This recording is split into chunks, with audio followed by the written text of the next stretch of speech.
Hello बच्चों, क्या हालचाल, कैसे हैं आप लोग सब। Hello hello hello. क्या आप लोग मुझे सुन देख पा रहे हैं बच्चों? क्या हालचाल बच्चों, कैसे हैं आप लोग सब? Hello hello hello. मैं जरा सा यहां पर ये खोल लेता। Hello hello hello. क्या आप लोग मुझे सुन देख पा रहे हैं? ओके, मैं आ गया, आपका दोस्त, आपका होस्ट, आपका एजुकेटर CSCS शांतम गुप्ता के IIR 42। कैसे हैं आप लोग सब? सारे लोग ज्वाइन कर लें एक बार फटाफट, और फिर मैं आपके साथ डिस्कस कर लेता हूं कि क्या होने वाला है रिवीजन का criteria. We have 22 sessions planned. ठीक है,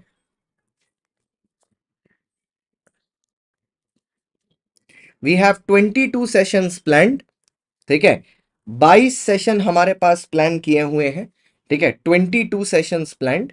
मैं आपको सारी चीजें दिखाने वाला हूं। आप डेट के साथ टाइम जरूर नोट कर लीजिएगा। The essential part is you noting the time, not the date. Date आप तो मैं बता ही दूंगा, बट टाइम जरूर से नोट कर लीजिएगा, वरना फिर आपको थोड़ी सी दिक्कत में हो सकती है। देखिए सर, अभी सबसे पहले हमारे पास 4 दिन है, 14, 15, 16, 17। इस 4 दिन में आपकी रोज 2:30 से 4:30 के बीच में क्लास रहेगी। ठीक है, अब 2:30 बजे हम लोग क्लास शुरू कर देंगे। Then it depends on the topic. अगर वो 1.5 घंटा में हो गया तो 1.5, अगर 2 तक हो गया तो 2 घंटे में। तो 4:30 तक तो ये चलेगी, 14, 15, 16, 17। तो अब ये 14, 15, 16, 17 में हम लोग कौन कौन से टॉपिक करने वाले हैं, थोड़ा सा मैं आपको दिखा देता हूँ। 14th जो कि आज है, आज हम लोग करेंगे चैप्टर 1 और 3। 15th जो कि कल है, वहां हम लोग करेंगे चैप्टर 2 और 5। 16th जो कि परसों है, वहां हम लोग करेंगे चैप्टर 4। मैंने सिर्फ एक ही चैप्टर रखा है वहां पे, चैप्टर 4, क्योंकि चैप्टर 4 काफी बड़ा है और उसमें होने में काफी टाइम लगता है। Very good Radhika ji. 17 तारीख को हम लोग करेंगे चैप्टर 6 और 8। ठीक है, तो यहां तक आते आते हमारा 2:30 बजे का पोर्शन खत्म हो जाएगा। इसके बाद मेरे को 2:30 बजे का पोर्शन कुर्बान करना पड़ेगा, क्योंकि जनवरी 26 और मई 26 का बैच मेरा शुरू हो जाएगा ऑडिट का, प्लस पर लाइव। तो फिर मेरे को सुबह जाना पड़ेगा शिफ्ट होके। तो 19 तारीख से हम लोग चलेंगे सुबह 8:30 बजे। ठीक है, तो जब हम लोग सुबह 8:30 बजे पहुंचेंगे, तो सुबह 8:30 बजे हमारी क्लास जब होना शुरू होगी, तो उसमें सबसे पहला टॉपिक जो हम लोग उठाएंगे वो होगा चैप्टर नंबर 7। चैप्टर नंबर 7 का पार्ट 1, पार्ट 2, पार्ट 3, 3 पार्ट में कवर करेंगे इसको, 19, 21 और 22 तारीख को। उसके बाद आएगा 23rd 8:30 बजे हम लोग फिर मिलेंगे। तब शुरू होगा चैप्टर नंबर 9। इसको 2 पार्ट में कवर करेंगे, 9 और पार्ट 1, पार्ट 2, 24 तारीख खत्म। उसके बाद 25 तारीख को भी सुबह 8:30 बजे मिलेंगे। इसमें आएगा चैप्टर 10 पार्ट 1। और फिर 26 तारीख को बड़ा क्लास ले लेंगे, क्योंकि सैटरडे हो गया, तो 2 घंटे की क्लास लेके चैप्टर 10 को खत्म कर देंगे। और उसके साथ अगर टाइम बचेगा चैप्टर नंबर 11 भी कर लेंगे, वरना सेपरेट डे पर करेंगे। 28 तारीख को होगा फेमा सुबह 8:30 बजे। 29 तारीख को होगा जनरल क्लॉजेज एक्ट सुबह 8:30 बजे। ठीक है, 30 तारीख को होगा इंटरप्रिटेशन ऑफ स्टैट्यूट 7:30 बजे, 8:30 बजे। और 31 तारीख को होगा लिमिटेड लाइबिलिटी पार्टनरशिप। इसी के साथ 31 तारीख को हम लोग अपना पूरा का पूरा पोर्शन रैप अप कर देंगे। ठीक है, that is how we are planning, इस तरीके से। तो इस मोड में हम लोग पूरा का पूरा आगे बढ़ेंगे। ठीक है, और सारे के सारे रिविजन्स के लिए हम लोग अपने क्लास नोट्स को ही इस्तेमाल करेंगे। तो क्लास के पूरे 100% कॉम्प्रिहेंसिव लिखे वाले नोट्स ही हम लोग यूज करेंगे। इसी टेबल के डिस्क्रिप्शन में, मतलब इसी वीडियो के डिस्क्रिप्शन में आपको टेलीग्राम का लिंक मिल जाएगा। साथ ही साथ में आपको व्हाट्सएप का भी लिंक मिल जाएगा, व्हाट्सएप चैनल का। दोनों को ज्वाइन कर लीजिए, नोट्स आपको वहीं शेयर हो जाएंगे लेक्चर के बाद। ठीक है, 22 लेक्चर मैंने रखे हैं। 22 lectures में we are targeting to complete the entire portion revision and it ends on 31 July. That is what our target is. ठीक है, आइए सर शुरू करते हैं, चलिए। ओके, चलिए। और पूरा बेसिक से एकदम प्रॉपर रिवीजन करेंगे, स्टार्टिंग से लेके एंड तक। सर सबसे पहले जब कंपनीज एक्ट हमारे पास शुरू होता है, तो we start with section number 1। Section number 1 हमें बात करता है एप्लीकेबिलिटी के बारे में। अब कंपनीज एक्ट की जो एप्लीकेबिलिटी है, ज्योग्राफिकल एप्लीकेबिलिटी है, वो होल ऑफ इंडिया पर लगता है। और जब हम एंटिटी वाइज देखते हैं, तो ये लगता है companies registered under the current companies act और under any previous company law. जब मैं प्रीवियस लॉ बोलता हूं, मतलब पुराना कंपनीज एक्ट में भी अगर कोई कंपनी रजिस्टर्ड है तो भी इस कानून के अंदर आ जाएगी। लेकिन फॉरेन कंपनी इसमें कवर्ड नहीं होती, इसीलिए फॉरेन कंपनी के लिए एक दूसरा चैप्टर बनाया गया है, चैप्टर नंबर 22, जो कि चैप्टर नंबर 11 भी है आपके सिलेबस का। सब लोग वीडियो को लाइक कर दें। उसके बाद आती है इंश्योरेंस कंपनी बाबू। बैंकिंग कंपनी और इलेक्ट्रिसिटी कंपनी। बाबू देखो, ये जो इंश्योरेंस कंपनी, बैंकिंग कंपनी और इलेक्ट्रिसिटी कंपनी होती है ना, इन इलेक्ट्रिसिटी, इंश्योरेंस और बैंकिंग कंपनीज में अगर जो रिस्पेक्टिव इनके कानून है, जैसे इंश्योरेंस कंपनी रजिस्टर्ड होती है IRDAI में, बैंकिंग कंपनी रजिस्टर होती है बैंकिंग रेगुलेशन एक्ट में, और इलेक्ट्रिसिटी कंपनी रजिस्टर्ड होती है इलेक्ट्रिसिटी एक्ट में, तो कभी इनके अपने कानून और कंपनीज एक्ट के बीच में अगर इनकंसिस्टेंसी रहेगी तो ये अपने कानून को फॉलो करेंगे, कंपनीज एक्ट को फॉलो नहीं करेंगे। उसके बाद आता है companies which are formed under special act. कुछ ऐसी कंपनियां होती हैं जो स्पेशल एक्ट द्वारा क्रिएट की जाती हैं, जैसे एक में तो आप पढ़ ही रहे हो ICAI। यहां पर बेसिकली होता क्या है, बॉडी बनाने के बाद बॉडी को स्पेशल स्टेटस दे दिया जाता है, फिर बोला जाता है कि आपको कंपनीज एक्ट फॉलो करना है। फिर कुछ आती हैं sir body corporates which are formed by notification in the official gazette. ये बेसिकली कुछ नहीं है, गवर्नमेंट कंपनियां ही हैं जिनको सरकार द्वारा ऑफिशियल गजेट में नोटिफिकेशन पास करके बनाया गया है। Coal India, Indian Oil Corporation, ना ही फूड कॉर्पोरेशन ऑफ इंडिया, ये सब इसी हेडिंग में आता है। These are basically government companies. ठीक है, थोड़ा सा एक चीज और बता देते हैं, क्योंकि हो सकता है MCQ पर्पस के लिए इंपॉर्टेंट हो जाए, इसलिए बता देते हैं।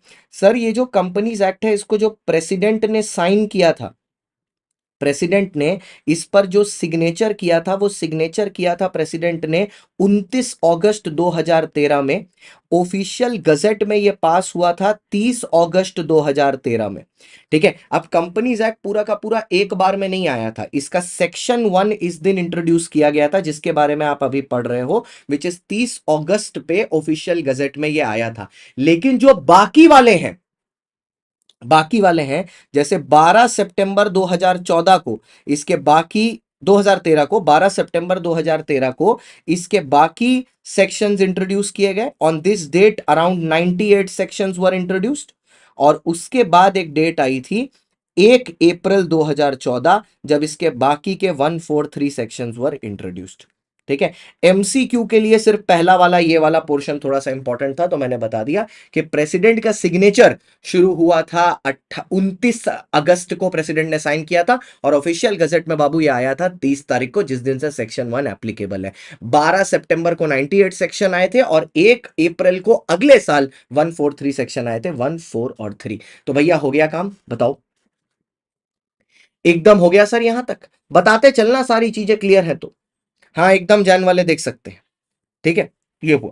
इसके बाद आया सर डेफिनेशन का सेक्शन शुरू हुआ, तो मैंने इसमें बताया सर कि डेफिनेशन के बाद जो ब्रैकेट होता है ना, उसके अंदर जो बातें लिखी रहती हैं वो कभी कभार क्लॉजेस होती हैं, कभी कभार सबसेक्शन होती हैं। कैसे समझ में आएगा, अगर वो ब्रैकेट वाली बातों में, जैसे अगर वो अगर 1 है, 2 है, 3 है, 4 है, और वो सब एक ही टॉपिक पर या एक ही विषय पर बात कर रही हैं, एक ही टॉपिक पर या एक ही विषय पर बात कर रही हैं, अगर ऐसा हो रहा है, ठीक है, टॉपिक ऑफ डिस्कशन सेम है, तो वो होती हैं सब सेक्शन। और अगर टॉपिक ऑफ डिस्कशन अलग है तो वो होती हैं क्लॉजेस। डेफिनेशन के पोर्शन में सेक्शन 2 जिसमें डेफिनेशंस होती हैं, उसमें सब के सब क्लॉजेस हैं, और जो बाकी के सेक्शंस हैं उनमें सब के सब सब सेक्शन है, जैसे 96(1), 96(2), 96(3), ये सब सेक्शंस हैं, और यहां पर सब क्लॉजेस हैं। अच्छा, अब आया सर काइंड्स ऑफ कंपनी में। अब काइंड्स ऑफ कंपनी हम लोग जब करने बैठते हैं, सबसे पहले हम लोग कंपनी देखते हैं on the basis of liability. Sir तो on the basis of liability सबसे पहली कंपनी होती है लिमिटेड बाय शेयर्स। अब लिमिटेड बाय शेयर्स वाली कंपनी में the liability of the member is limited to the unpaid amount of share capital, और ये अनपेड अमाउंट किसी भी समय बुलाया जा सकता है, ड्यूरिंग द वाइंडिंग अप और during the business of the company. फिर आती है limited by guarantee. Sir limited by guarantee defined है अंडर सेक्शन 2 क्लॉज 21। जी पहले आता है, एस बाद में आता है, गारंटी पहले है, शेयर बाद में। 221, और ये बोलती है सर कि मेमोरेंडम में जो अमाउंट मेंबर्स गारंटी करते हैं वो उनको कंट्रीब्यूट करना पड़ता है only at the time of winding up. Limited by share और गारंटी में फर्क सबसे बड़ा कि गारंटी में अमाउंट सिर्फ वाइंडिंग अप पे मांगना जाएगा, लेकिन लिमिटेड बाय शेयर्स में किसी भी समय मांगा जा सकता है, ड्यूरिंग द वाइंडिंग अप और continuation of business.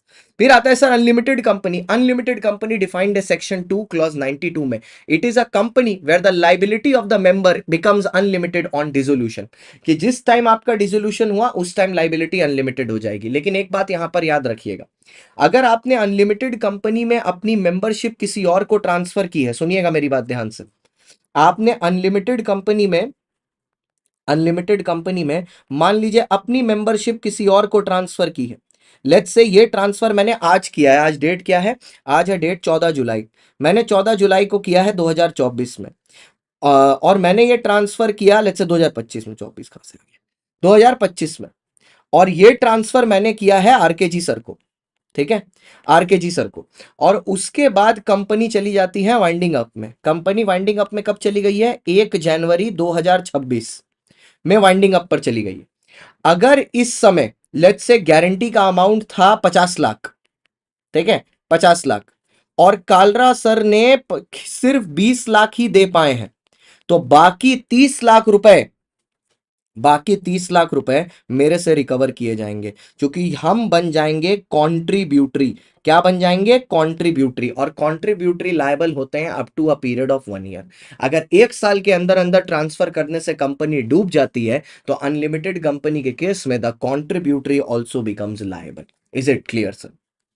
Absolutely clear. Okay, आगे बढ़ते हैं। ठीक है, अब सर जो गारंटी कंपनी होती है वो दोनों हो सकती है, विद शेयर कैपिटल भी, विदाउट शेयर कैपिटल भी, उससे कोई फर्क नहीं पड़ता। विद शेयर कैपिटल है तो जनरली वो क्या होती है, भारत एग प्रोड्यूसर कॉर्पोरेशन, उसमें शेयर भी है, गारंटी भी है। विदाउट है तो उसमें सिर्फ गारंटी है, जैसे कि वो जनरली नॉन प्रॉफिट ऑर्गेनाइजेशन होती है, जैसे कि आरआईएल हो गया या वगैरह वगैरह। नेक्स्ट आता है sir company on the basis of members. अगर आप मेंबर्स के बेसिस पर देखोगे सर तो कंपनी कितने प्रकार की है सर। कंपनी है सबसे पहले प्राइवेट कंपनी।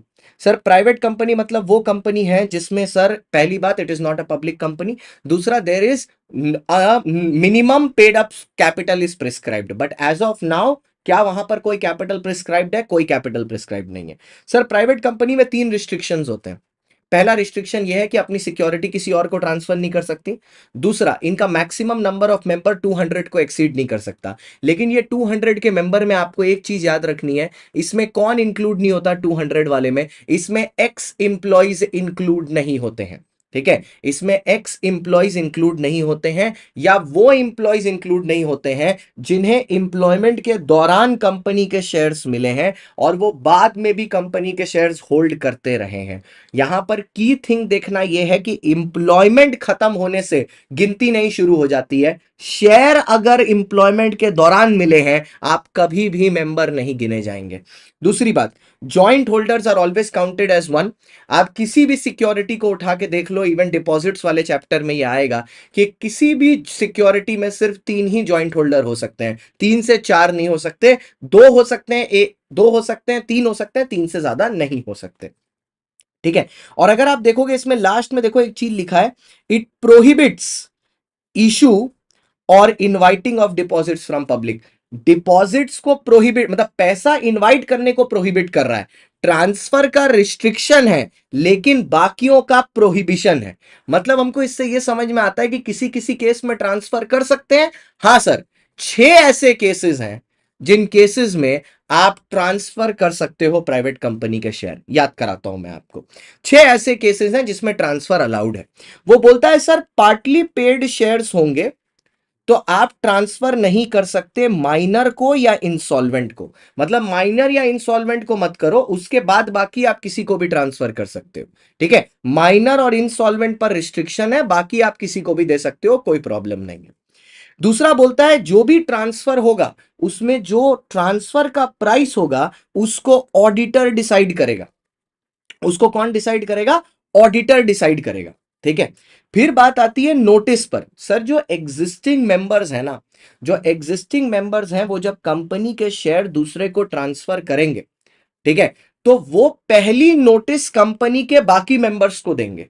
अगर बाकी मेंबर्स रिफ्यूज करेंगे तो प्राइवेट कंपनी के मेंबर कहीं और इंस्ट्रूमेंट मतलब शेयर्स को ट्रांसफर कर सकते हैं, वरना नहीं कर सकते। उसके बाद आया इंस्ट्रूमेंट डिफेक्टिव। आप लोगों को यहां जितने लोग बैठे हैं आपको पता है कि ट्रांसफर करने के लिए एक डॉक्यूमेंट सबमिट करना पड़ता है जिसको बोलते हैं ट्रांसफर डीड। SH4 डॉक्यूमेंट था, किसको किसको याद है, हाँ बता दीजिएगा। SH4 डॉक्यूमेंट है, ट्रांसफर डीड बोलते हैं उसको, which has to be submitted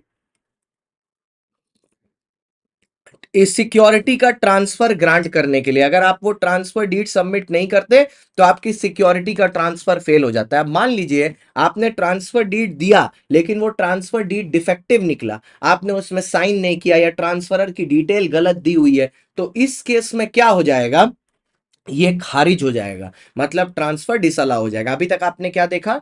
instrument effective, partly paid shares, auditor, notice. Next lien, company का शेयर्स अगर पार्टली पेड अप है, आपने कॉल मनी पेमेंट नहीं किया है या आपने कोई लोन लिया है और लोन का पैसा रिफंड नहीं किया है, तो कंपनी आपके शेयर्स का ऊपर लियन एक्सरसाइज कर सकती है। प्राइवेट कंपनी क्या कर सकती है? आपके शेयर्स आपसे छीन लेगी, लियन एक्सरसाइज कर सकती है। फिर आया ई, इंप्लॉय। सर इंप्लॉय जो सिक्योरिटी ट्रांसफर करेगा वो सिर्फ दूसरे मेंबर को ही कर सकता है, उससे बाहर जाके नहीं कर सकता।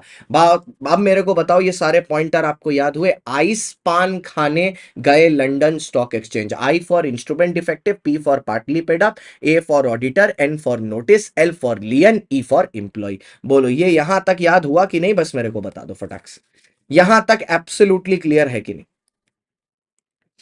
हाँ, इंस्टॉलमेंट और माइनर को नहीं दे सकते पार्टली पेड अप, बाकी जिसको देना है दो, कोई घंटा नहीं फर्क पड़ता। याद हो गया? चलो आ जाओ सर। ओके, इसके बाद सर आता है पब्लिक कंपनी। पब्लिक कंपनी मतलब वो कंपनी जिसमें एटलीस्ट, पब्लिक कंपनी मीन जिसमें which is not a private company, और जिसके आर्टिकल में कोई रिस्ट्रिक्शन नहीं है। और जो पब्लिक कंपनी की सब्सिडरी होती है ना, it is also a deemed public company. इसका इंपैक्ट ये होता है कि मान लीजिए अगर एक सब्सिडरी कंपनी है, ठीक है, मान लीजिए एक्स, और इसकी होल्डिंग कंपनी है एक जो कि है वाई। अगर वाई पब्लिक लिमिटेड है और एक्स प्राइवेट लिमिटेड है और ये इसकी होल्डिंग बन जाती है, तो ये हो जाती है डीम्ड पब्लिक। डीम्ड पब्लिक का लॉजिक ये है कि अब ये जो कंपनी है जो एक्चुअली में प्राइवेट थी, अब इसको भी अपने फाइनेंशियल स्टेटमेंट पब्लिक में डिस्क्लोज करने पड़ेंगे। इसको सारी डिटेल अपनी बाहर दिखानी पड़ेगी। All of the details have to be disclosed so that there is no fraudulent activity. ठीक है। अच्छा, उसके बाद आता है OPC. OPC is defined under section 262। It means one single member running the company. OPC एक प्राइवेट कंपनी है, एक special type of private company है जिसमें एक सिंगल मेंबर। अब जो एक सिंगल मेंबर है उसका नेचुरल पर्सन होना जरूरी है, उसका इंडियन सिटीजन होना जरूरी है, भले ही इंडिया में रेसिडेंट हो या ना हो, उससे कोई फर्क नहीं पड़ता। अच्छा, पहले क्या होता था? अब जो नया मॉड्यूल है, नया मॉड्यूल में से आईसीएआई ने अपनी गलतियों को सुधारा है और ये 120 डेज वाली बात नए मॉड्यूल से हटा दी गई है। जो May 25 के लिए नया मॉड्यूल रेलेवेंट निकाला है ना इन्होंने, उसमें से ये 120 डेज वाली बात काट दी है। रेसिडेंट बनने के लिए भारत में 120 दिन चाहिए थे, लेकिन पहले लिखा होता था शुड वेदर और not resident in India but should stay in India for 120 days. वो बात अब इन्होंने हटा दी है मॉड्यूल से। वो जो 120 डेज स्टे वाली बात है उसको नए मॉड्यूल से हटा दिया गया, इट हैज बीन रिमूव्ड। तो वो पहले भी गलत ही था वो, क्योंकि बेयर एक्ट में वो पहले ही हट चुका है, लेकिन वो फिर भी लिख के रखे थे और फाउंडेशन के बुक में तो आज भी लिखा हुआ है, लेकिन इंटर के मटेरियल से उन्होंने ये हटा दिया। तो ये 120 डेज वाला अब रेलेवेंट नहीं रहा। अब बहुत सिंपल हो गया है सर, नेचुरल पर्सन हो, इंडियन सिटीजन हो, रेसिडेंट हो ना हो, घंटा नहीं फर्क पड़ता, तुम ओपीसी बना सकते हो। As simple as that. Sir जो सिंगल मेंबर है वो नॉमिनी है, ठीक है। Single member shall appoint a nominee. Nominee का भी इंडियन सिटीजन होना जरूरी है, नेचुरल पर्सन होना जरूरी है, रेसिडेंट हो ना हो कोई फर्क नहीं पड़ता, और 120 डेज का भी क्राइटेरिया हटा दिया गया उसके लिए। बस उसका रिटर्न कंसेंट लेना जरूरी है। आज जो बच्चे यहां पर बैठे हैं, वैसे तो चैप्टर 2 में ये आता है, बट फिर भी बोल देता हूं, आईएनसी 3 देना पड़ता है, याद है, नॉमिनी को अपॉइंट करने के लिए। आईएनसी 3 विद रिटर्न कंसेंट आपको सबमिट करना होता है आरओसी के पास, जिसको आप नॉमिनी अपॉइंट करना चाहते हो उसके लिए, ठीक है। सर एक सिंगल मेंबर एक ओपीसी में नॉमिनी और दूसरे ओपीसी में मेंबर बन सकता है, कि दो नाव में पैर रख के चल रहे हैं। अब ऐसे केस में जिसके आप नॉमिनी बने हो, अगर वहां पर मेंबर की डेथ हो जाती है, तो अब आप बाय डिफॉल्ट दो जगह मेंबर बन गए। अब बीवी भी है, गर्लफ्रेंड भी है, बीवी पकड़ ली गर्लफ्रेंड के साथ तो गर्लफ्रेंड छोड़नी पड़ेगी। मतलब उसमें, उस दूसरी ओपीसी में जहां पर आप नॉमिनी थे, वो ओपीसी आपको छोड़नी पड़ेगी with in 180 days. Please mind you, this is not 182, this is 180 days. तो 180 डेज के अंदर अंदर, 180 डेज के अंतरांत आपको ये कंपनी को दूसरे को ट्रांसफर करना पड़ेगा, ठीक है। 180 डेज के अंदर किसी और को अपॉइंट करना पड़ेगा आपकी जगह लेने के लिए, लेकिन आप अभी भी फ्रेंड्स बन के रह सकते हो। मतलब क्या है, आप अभी भी नॉमिनी की पोजीशन अक्वायर कर सकते हो, लेकिन अब आप मेंबर तो नहीं रह सकते, ठीक है। सर ओपीसी किसी भी तरह का, ठीक है, ओपीसी किसी भी तरह का बिजनेस, ठीक है। ओपी, हाँ बेटा तुमको तो अलग से हम फोन करके बताएंगे ना निखिल कुमार, तुम तो बहुत स्टार स्टूडेंट है, तुम तो हमको जिंदगी में इतना खुश करके रखा है कि तुमको अलग से फोन करके बताएंगे। चलो, OPC can not operate as a non banking financial. देखो ओपीसी दो काम नहीं कर सकता, नॉन प्रॉफिट वाला काम नहीं कर सकता, एनबीएफसी वाला काम नहीं कर सकता, किसी कंपनी में इन्वेस्टमेंट का काम नहीं कर सकता कि भैया हम दूसरी कंपनी के शेयर में इन्वेस्ट कर रहे हैं, ये सब नहीं हो पाएगा। ओपीसी ये काम तो नहीं कर सकता। तो ओपीसी काम करेगा सिर्फ क्या पर्पस के लिए भाई? प्रॉफिट के लिए, कि भैया नोट छापनी है, पैसा बनाना है। नॉन प्रॉफिट काम नहीं कर सकता। सर क्या एक ओपीसी फ्रीली अपने आप को पब्लिक या प्राइवेट में कन्वर्ट कर सकता है? सर ओपीसी अपने आप को पब्लिक में भी कन्वर्ट कर सकता है, ओपीसी अपने आप को प्राइवेट में भी कन्वर्ट कर सकता है। बस ओपीसी अपने आप को एनपीओ में कन्वर्ट नहीं कर सकता, ये पॉसिबल नहीं। NPO, NBFC and investment company, ये तीन चीज ये नहीं बन सकता ओपीसी। बाद बाकी जो भी चाहे वो बन सकता, ये नहीं बन सकता। ठीक है, आओ सर, चलो चलो चलो चलो।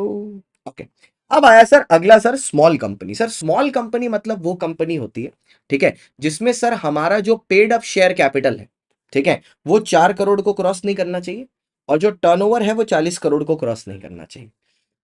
ये 4 करोड़ और 40 करोड़ वाली लिमिट्स आपके लिए रेलिवेंट है। ये 4 crore can be increase up to 10 crore, और this 40 crore can be increase up to 100 crore. But ये पावर सिर्फ एमसीए के पास है। अगर आपको याद हो, मैं interpretation of sorry general clauses act में आपको पढ़ाता हूं, जिस आदमी के पास अंडर सेक्शन 21 ये पावर है कि वो कानून को बना सकता है, वो कानून को अमेंड भी कर सकता है, उसको वेरी भी कर सकता है, उसको रिसाइंड भी कर सकता है। नॉस फर्ब मेरा इसका एक्रोनिम था, अगर आपको याद हो तो। ठीक है, नॉस फर्ब इसका एक्रोनिम था, अगर आपको याद हो तो। ठीक है, ओके। उसके बाद आता है सर, देखो इसी के ठीक कंपैरिजन में ना हमने, क्योंकि स्मॉल कंपनी लिखा था तो हमने स्मॉल एलएलपी भी टेप दिया। वैसे तो ये एलएलपी का कॉन्सेप्ट है, लेकिन चलो ठीक है, कोई नहीं, क्योंकि यहां पे कंपैरिजन था ना। तो यहां पर पेड अप शेयर कैपिटल है, लेकिन एलएलपी में कैपिटल कंट्रीब्यूशन है। क्यों सर? क्योंकि एलएलपी में पार्टनर होते हैं ना, उसमें शेयर होल्डर तो नहीं होते, तो वहां पर कैपिटल कंट्रीब्यूशन है। कैपिटल कंट्रीब्यूशन उसमें है 25 लाख, दोनों में एंड है, एंड टर्नओवर 40 लाख। तो इसमें लिमिट है 440, उसमें लिमिट है 2540। इसमें लिमिट है 440, उसमें लिमिट है 2540। अब उसका भी 25 5 करोड़ हो सकता है, या उसका भी 40 50 करोड़ हो सकता है, लेकिन ये मैं नहीं कर रहा, ये एमसीए कर सकती है without passing a bill, just by a notification. ठीक है, तो ये है 440 10 100, ये है 25 40 5 50। ठीक है, तो ऐसे करके लिमिट्स को याद कर लेंगे। बहुत बढ़िया। ठीक है, अच्छा। अब आया sir on the basis of capital. अब on the basis of capital हमारे पास सबसे पहले आता है होल्डिंग कंपनी। सर तो होल्डिंग कंपनी डिफाइंड कौन से सेक्शन में है? होल्डिंग कंपनी डिफाइंड है सेक्शन 246 में। बहुत बढ़िया बोलता है, holding company means any company having one or more subsidiary company. अगर आप देखो तो ये मींस की डेफिनेशन है।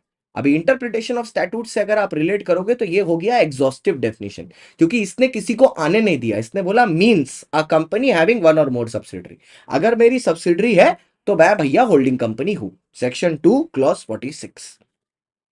सब्सिडरी में क्या बोलता है सर? बोलता है subsidiary company means a holding company.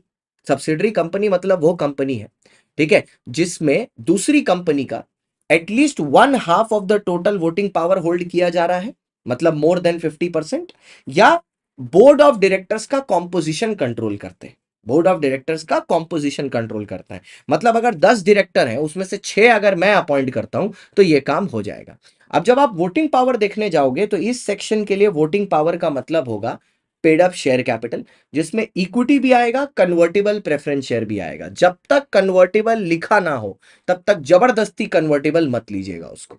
ठीक है, मेजॉरिटी मतलब 10 में 6, ऐसे समझ लो, 10 में 6, इस तरीके का। ओके, ये हुआ। ओके, बगल में आना sir, associate company. Associate company में क्या होता है sir? Associate company means a company जिसमें एक कंपनी दूसरी कंपनी के ऊपर सिग्निफिकेंट इंफ्लुएंस रखी हुई है। सिग्निफिकेंट इंफ्लुएंस मतलब उस कंपनी ने दूसरी कंपनी का 20% का कैपिटल होल्ड किया हुआ है। कितना परसेंट? 20% का कैपिटल होल्ड किया हुआ है, और उस 20% के कैपिटल को होल्ड करने की वजह से वो उसके ट्रांजैक्शन पर कंट्रोल पाती है। लेकिन इसमें जॉइंट वेंचर आता है। जैसे मान लो अगर दो कंपनियां साथ में मिलकर एक प्रोजेक्ट बनाए, L&T और अवनी मिल के साथ में बोले कि हम लोग शांतम सर के लिए एक ताजमहल बनाएंगे उनके रहने के लिए, ऐसे ही for the goodness of his heart, अच्छे आदमी है वो, इसलिए उनके लिए एक ताजमहल बना देंगे हम लोग। तो ये लोग साथ में मिलके जो ताजमहल मेरे लिए बना रहे हैं, ये लोग दोनों क्या है, ये लोग दोनों एसोसिएट कंपनी। इसमें शेयर होल्डिंग नहीं देखी जा रही क्योंकि वो लोग साथ में मिलके काम कर रहे हैं। अगर शेयर होल्डिंग देखोगे तो 20% वाला क्राइटेरिया आएगा। लेकिन यहां पर एक की पॉइंट है, ये अमेंडमेंट आई थी। ये अमेंडमेंट कब आई थी? ये अमेंडमेंट आई थी 25 जून 2014 में। एक सर्कुलर आया एमसीए का कि अगर एक कंपनी शेयर होल्डिंग 20% की अक्वायर कर रही है दूसरी कंपनी से, लेकिन वो इसलिए कर पा रही है ड्यू टू फिड्यूशरी कैपेसिटी, तब वो एसोसिएट का रिलेशन एस्टैब्लिश नहीं होगा। जैसे फॉर एग्जांपल, मैं बड़ा सिंपल सी बात बोलता हूं, ठीक है? मैं हूं, ठीक है, मैं हूं और नीचे लिख दो क्या, रुको, यहां पर मैं एक एग्जांपल बना के बोलता हूं। जैसे मान लो मैं हूं, ठीक है, वरुण है, आईटीसी में होल्ड करता है, हाँ चलो ठीक है। यहां पर एक कंपनी है सीएसजी लिमिटेड, ठीक है, सीएसजी लिमिटेड। अब वरुण के पास 20% आईटीसी का है, तो क्या वरुण की एसोसिएट हो जाएगी आईटीसी? बिल्कुल नहीं होगी सर। एसोसिएट कंपनी कंपनी की एसोसिएट होती है, वरुण इंडिविजुअल है, ठीक है। लेकिन हुआ क्या, वरुण ने अपने शेयर का ट्रस्टी, ठीक है, वो अपॉइंट किया हुआ है सीएसजी लिमिटेड को। अब वरुण की हो जाती है आपातकालीन स्थिति में डेथ, तो अब आईटीसी लिमिटेड का 20% जो वरुण होल्ड कर रहा था वो अब सीएसजी लिमिटेड होल्ड करने लगती है। तो सवाल यह पूछा जाता है कि क्या अब आईटीसी लिमिटेड, ठीक है, वर सीएसजी लिमिटेड की एसोसिएट हो गई? एसोसिएट है? द आंसर इज नो, क्योंकि सर्कुलर डेटेड फ्रॉम 25 जून 2014 ये बोलता है ऐसा नहीं होगा, because shares which are held in fiduciary capacity will not be counted while establishing the relationship of associate company, वो नहीं गिने जाएंगे। ठीक है, आइए सर। अच्छा, मैं देखो इस रिवीजन में मैं लेयरिंग वाला प्रोविजन के बारे में कोई बात नहीं कर रहा। इसलिए नहीं कर रहा क्योंकि आपके इंस्टीट्यूट मटेरियल में उसका कोई जिक्र ही नहीं किया गया है। इसीलिए मैं स्ट्रिक्टली इसको रिवीजन ओरिएंटेड और एग्जाम ओरिएंटेड रखने के लिए उसमें इस विषय पर कोई बात नहीं कर रहा, क्योंकि वो लेयरिंग वाले प्रोविजन के बारे में आपके इंस्टीट्यूट के मटेरियल में कुछ भी नहीं दिया हुआ है। मैंने इन रिविजनरी लेक्चर्स को इस तरीके से प्रोग्राम किया है that they cover everything which is there in the institute material, nothing more nothing less, ऐसा। तो अगर मैंने प्लस क्लासेस में बहुत सारी चीजें ऐसी हैं जो एक्स्ट्रा पढ़ा दी हैं, उनको मैं इस रिविजनरी लेक्चर में बिल्कुल नहीं खींचूंगा, because to save time and make it efficient. ठीक है, आइए, इसीलिए देखो मेरे इस नोट्स में ऊपर की तरफ रिस्ट्रिक्शन और लेयरिंग वाला प्रोविजन लिखा है, बट मैंने डिस्कस नहीं किया। आपको अपने ओन स्वीट टाइम में उसको पढ़ना है, आप पढ़ सकते हो, कोई दिक्कत नहीं। ठीक है, अच्छा, फिनेंशियल ईयर में आएंगे सर। सर फिनेंशियल ईयर एक ऐसा पीरियड होता है विच starts in April of the current year and it ends on March next year. लेकिन अगर कोई कंपनी 1 जनवरी या 1 जनवरी के बाद इनकॉर्पोरेट हुई है तो उसके लिए फिनेंशियल ईयर अगले साल देखा जाएगा। ठीक है, मैंने क्या बोला, अगर एक कंपनी 1 जनवरी या 1 जनवरी के बाद इनकॉर्पोरेट हुई है, लेट्स से एक कंपनी इनकॉर्पोरेट हुई है 1 जनवरी 2026, तो उसका फिनेंशियल ईयर देखा जाएगा 31/3/27। ठीक है, नेक्स्ट ईयर उसको 3 महीने एक्स्ट्रा बोनस मिल जाएंगे। The financial year will and on the next year.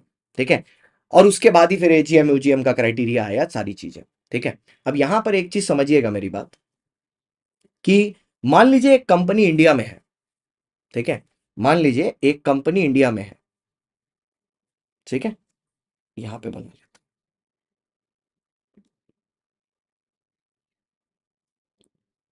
मान लीजिए एक कंपनी इंडिया में है, इसका नाम है सीएसजी लिमिटेड। ठीक है, ये कंपनी या तो एक होल्डिंग कंपनी है, या एक सब्सिडरी कंपनी है, या एक एसोसिएट कंपनी है। किस कंपनी की? मान लो एक्स लिमिटेड की, जो कंपनी आउटसाइड इंडिया है, जो कंपनी आउटसाइड इंडिया है। ठीक है, सीएसजी लिमिटेड यहां पर फॉलो करती है financial year, x limited follow करती है कैलेंडर ईयर। ठीक है।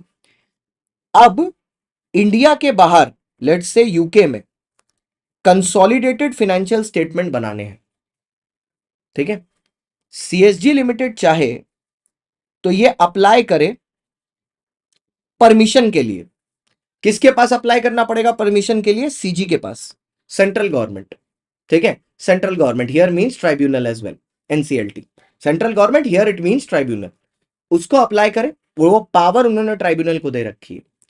अगर सेंट्रल गवर्नमेंट अप्रूव करता है तो इंडिया के बाहर कंसोलिडेशन पर्पस के लिए, ओनली फॉर कंसोलिडेशन पर्पस, ये कैलेंडर ईयर फॉलो कर सकती है इंडिया के बाहर, क्योंकि ये वैसे भी तो भारत के बाहर ही बन रहे, भारत में तो बन नहीं रहे। ठीक है। अब यहां पर मैं आपको एक और चीज बताना चाहता हूं। सर आईएफएससी पब्लिक कंपनी होती है, आईएफएससी प्राइवेट कंपनी भी होती है। आईएफएससी पब्लिक कंपनी और आईएफएससी प्राइवेट कंपनी को एग्जेम्पशन है। Exemption in the sense no need of CG approval. मतलब अगर ये आईएफएससी पब्लिक या आईएफएससी प्राइवेट कंपनी है, कौन है? सीएसजी लिमिटेड है, आईएफएससी पब्लिक, आईएफएससी प्राइवेट, तो ये बिंदास कोई भी ईयर इंडिया के बाहर फॉलो कर सकती है कंसोलिडेशन पर्पस के लिए। इसको सीजी से अप्रूवल लेने की जरूरत नहीं है। इनको ये एग्जेम्पशन है, उनको ये एग्जेम्पशन दे दी गई है। आईएफएससी पब्लिक और आईएफएससी प्राइवेट कंपनीज को दे आर एग्जेम्प्ट। ठीक है। बोला आप बिंदास करो, कोई दिक्कत नहीं है। कैश फ्लो स्टेटमेंट नहीं है, कंसोलिडेटेड फाइनेंशियल स्टेटमेंट है।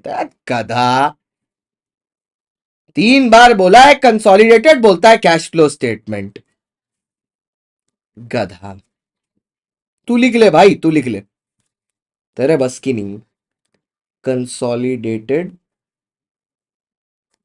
Financial statement, cash flow statement बनाएगा इंडिया के बाहर जाके। तेरे कैश फ्लो स्टेटमेंट से एक्स लिमिटेड के कैश फ्लो में क्या फर्क पड़ने वाला है? बेवकूफ। अब डिलीट करके क्या फायदा है? अब तो देख लिए हम, अब डिलीट कर रहे हैं। चलिए, गधा।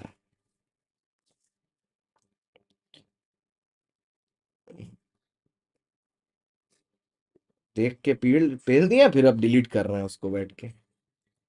चलिए, अच्छा, अब आते हैं सर फाइनेंशियल स्टेटमेंट में। सर फाइनेंशियल स्टेटमेंट का मतलब क्या है? Balance sheet, profit and loss, cash flow statement, notes to accounts, statement of changes in equity. ये याद रखिएगा कि प्रॉफिट एंड लॉस अकाउंट के केस में एनपीओ अगर होगा तो वो इनकम एंड एक्सपेंडिचर बनाता है। और ये जो कैश फ्लो स्टेटमेंट है, इससे कौन कौन एग्जेम्प्टेड है ये ध्यान से देख लीजिए।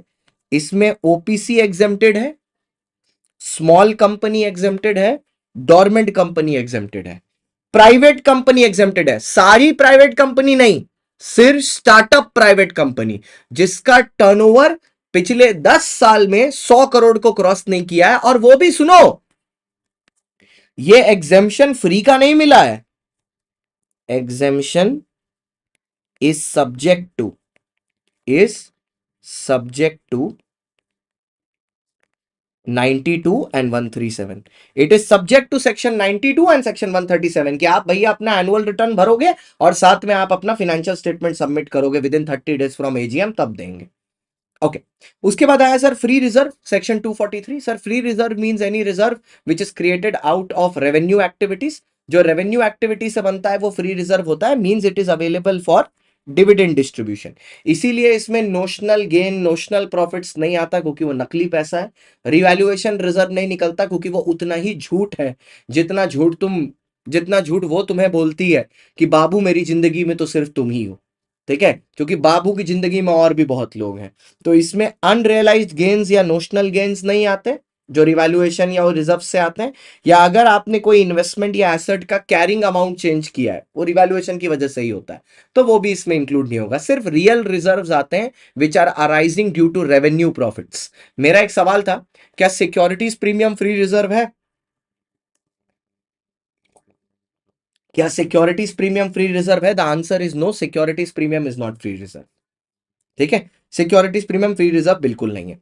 फिर आता है सबसे इंपॉर्टेंट जिसके ऊपर क्वेश्चन आ चुका है, section 252 what is a listed entity? Sir listed entity मतलब वो एंटिटी जिसकी कुछ सिक्योरिटीज रिकग्नाइज स्टॉक एक्सचेंज पर लिस्टेड है, लेकिन इसमें वो लोग नहीं इंक्लूड होंगे जो वो वाली सिक्योरिटी इशू करके बैठे हैं जो रूल 2A में लिखी है। पहला रूल 2A, अगर एक पब्लिक कंपनी मार्केट में नॉन कन्वर्टेबल डिवेंचर इशू कर रही है, या एक public company non convertible preference share issue कर रही है, या एक पब्लिक कंपनी अगर इक्विटी इशू कर रही है लेकिन इंडिया के बाहर जाके, इंडिया के जुरिस्डिक्शन के बाहर जाके, under section 23 subsection 3, outside the India jurisdiction, या एक private company non convertible debenture issue कर रही है, तो इनको लिस्टेड नहीं माना जाता है। इस पर 6 मार्क्स का क्वेश्चन आ चुका है पास्ट में, तो ये as per rule 2A listed नहीं होती। यहां पर लिखा जरूर है रिकॉग्नाइज्ड स्टॉक एक्सचेंज, पर इंडिया नहीं लिखा, बट क्योंकि ये पॉइंट यहां पर लिखा है ना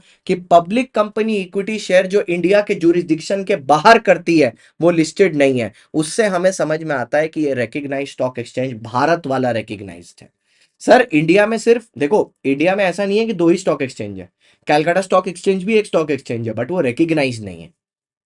ठीक है, इसलिए उसमें अगर एक कंपनी लिस्ट भी करा लेना अपने आप को, तो उसको लिस्टिंग के बेनिफिट्स नहीं मिलते, क्योंकि वो तो है, स्टॉक एक्सचेंज तो है बट रिकॉग्नाइज नहीं है।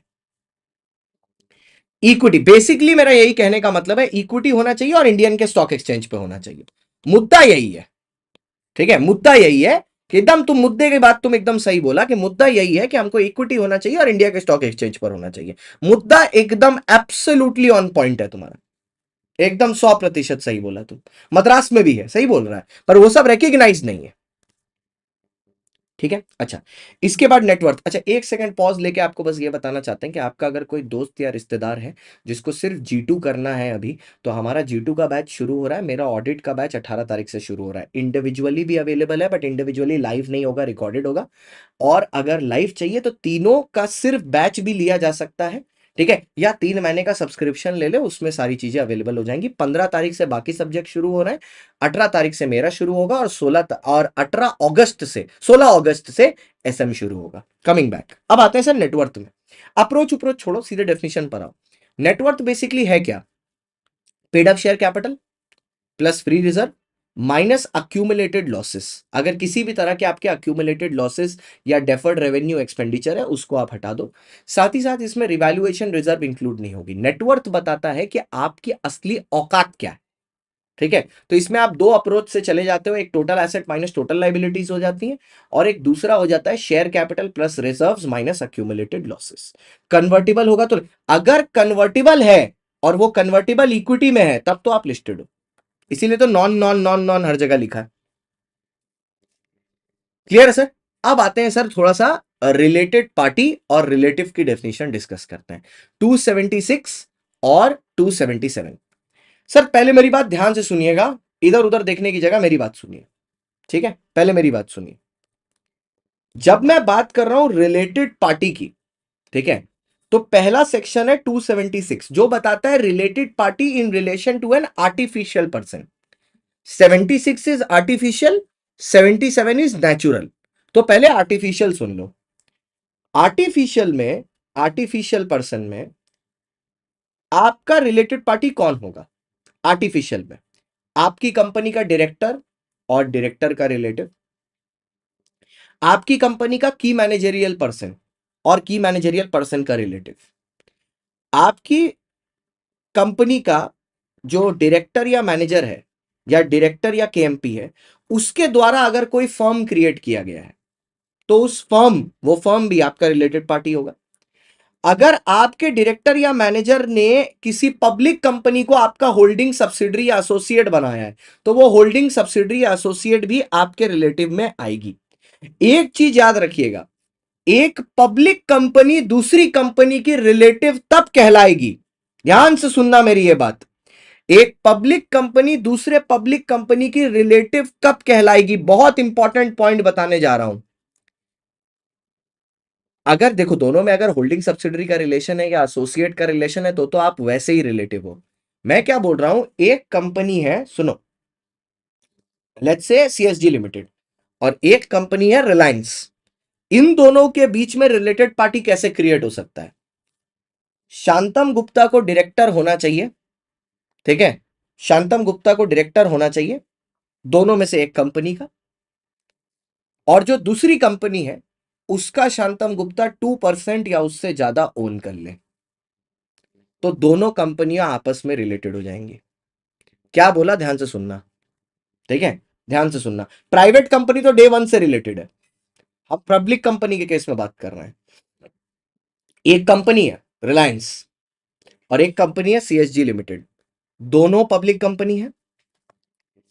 मैं अगर रिलायंस में डायरेक्टर हूं और मैं सीएसजी लिमिटेड का 2% होल्ड करता हूं, क्योंकि मैं रिलायंस में डायरेक्टर हूं, डायरेक्टर की पोजीशन पे हूं, तो सीएसजी लिमिटेड और रिलायंस लिमिटेड में रिलेटेड पार्टी रिलेशन क्रिएट हो जाएगा 2% और मोर, ठीक है, 2% और मोर।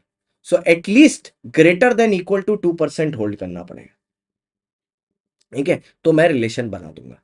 तो सर अगर शांत दिमाग से देखें तो एक आर्टिफिशियल पर्सन के रिलेटेड पार्टी कौन होगी, उसका डायरेक्टर, उसका केएमपी, उसके डायरेक्टर या केएमपी के द्वारा बनाया गया कोई पार्टनरशिप फर्म, कोई प्राइवेट कंपनी जो उसमें इन्वेस्टेड है, ठीक है, कोई पब्लिक कंपनी जिसमें एटलीस्ट 2% की होल्डिंग है डायरेक्टर या मैनेजर की, जो इस कंपनी में डायरेक्टर या मैनेजर है, कोई भी होल्डिंग सब्सिडरी या एसोसिएट। ये clear, greater than equal to 2%, तो एटलीस्ट ही हुआ ना, greater than equal to, clear sir.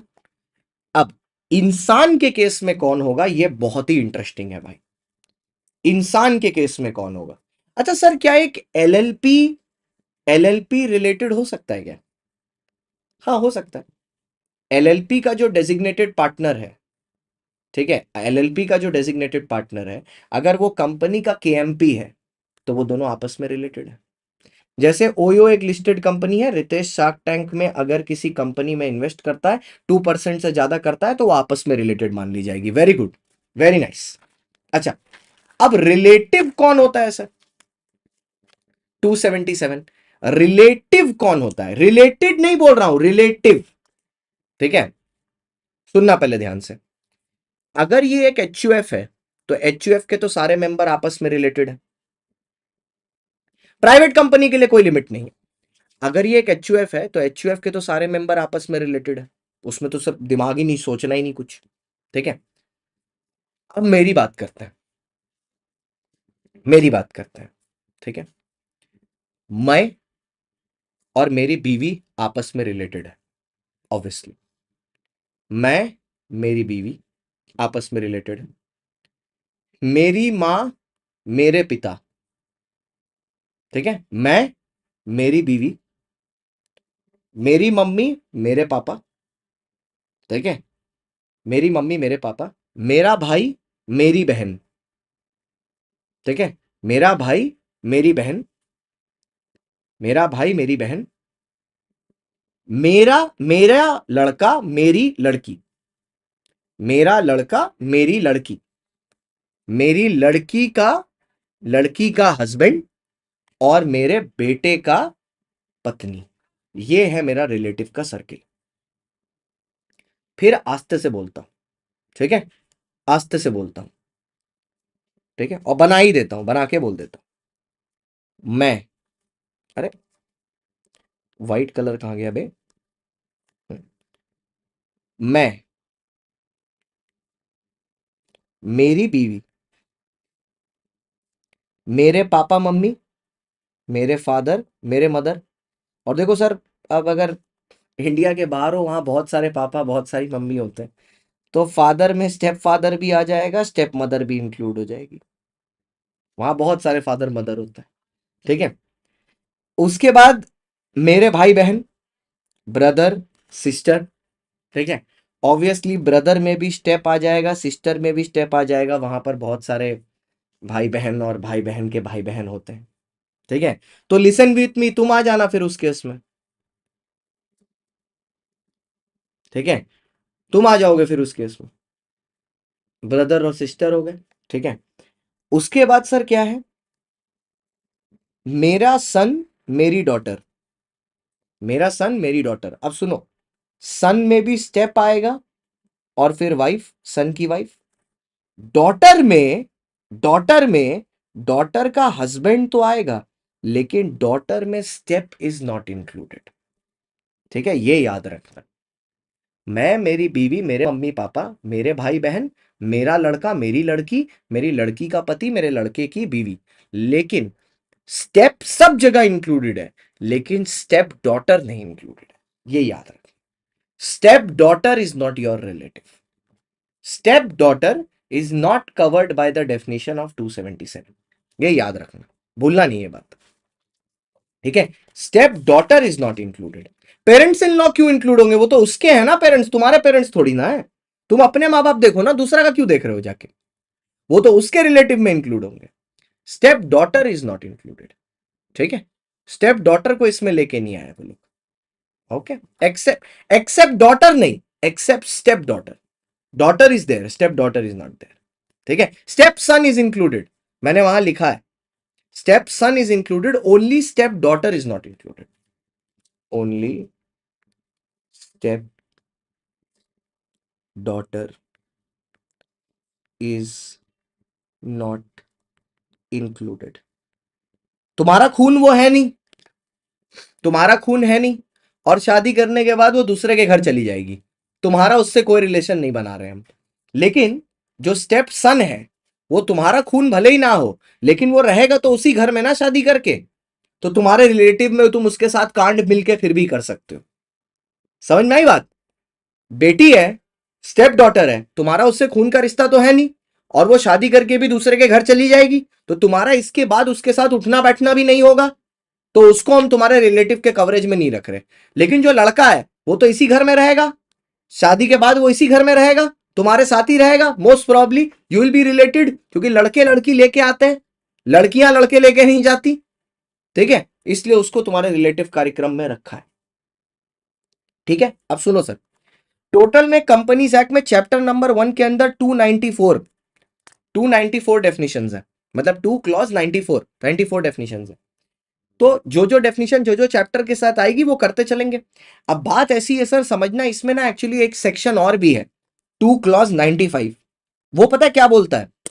वो ये बोलता है कि अगर कोई डेफिनेशन 294 के 94 सेक्शंस में कहीं नहीं आई है, और आप कंफ्यूज हो उस वर्ड का मीनिंग समझने के लिए, तो उसका मीनिंग अगर इस एक्ट में नहीं लिखा है, तो एक एक्ट है, अगर आपको नाम याद हो, सीकरा, सिक्योरिटी कॉन्ट्रैक्ट रेगुलेशन एक्ट 1956।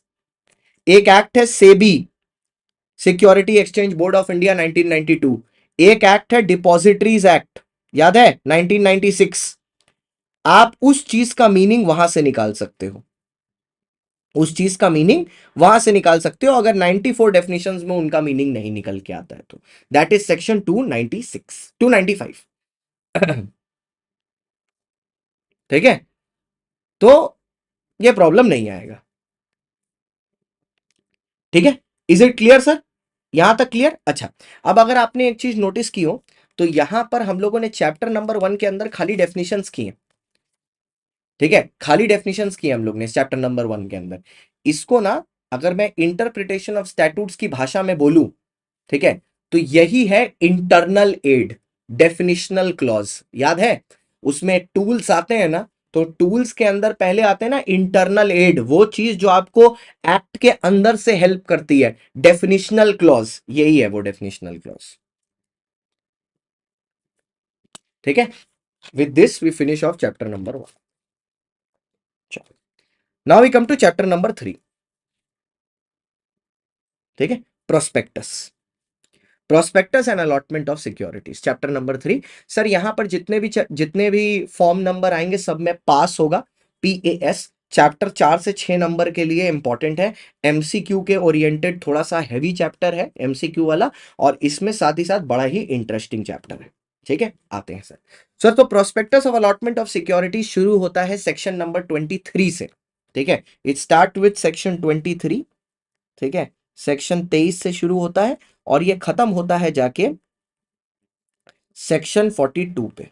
ठीक है, ये इसका एम्बिट है। तो चलिए सर चैप्टर नंबर 3 से शुरू करते हैं। हर्षित इंदिरा गुरु कितने बार आप पढ़ चुके हैं, कहां से शुरू होता है? हर्षित इंदिरा गुरु जी कितने बार आप पढ़ चुके हैं फाउंडेशन में? ब्रह्मास्त्र कहां से शुरू होता है, किस महीने से शुरू होता है, आप बताइए।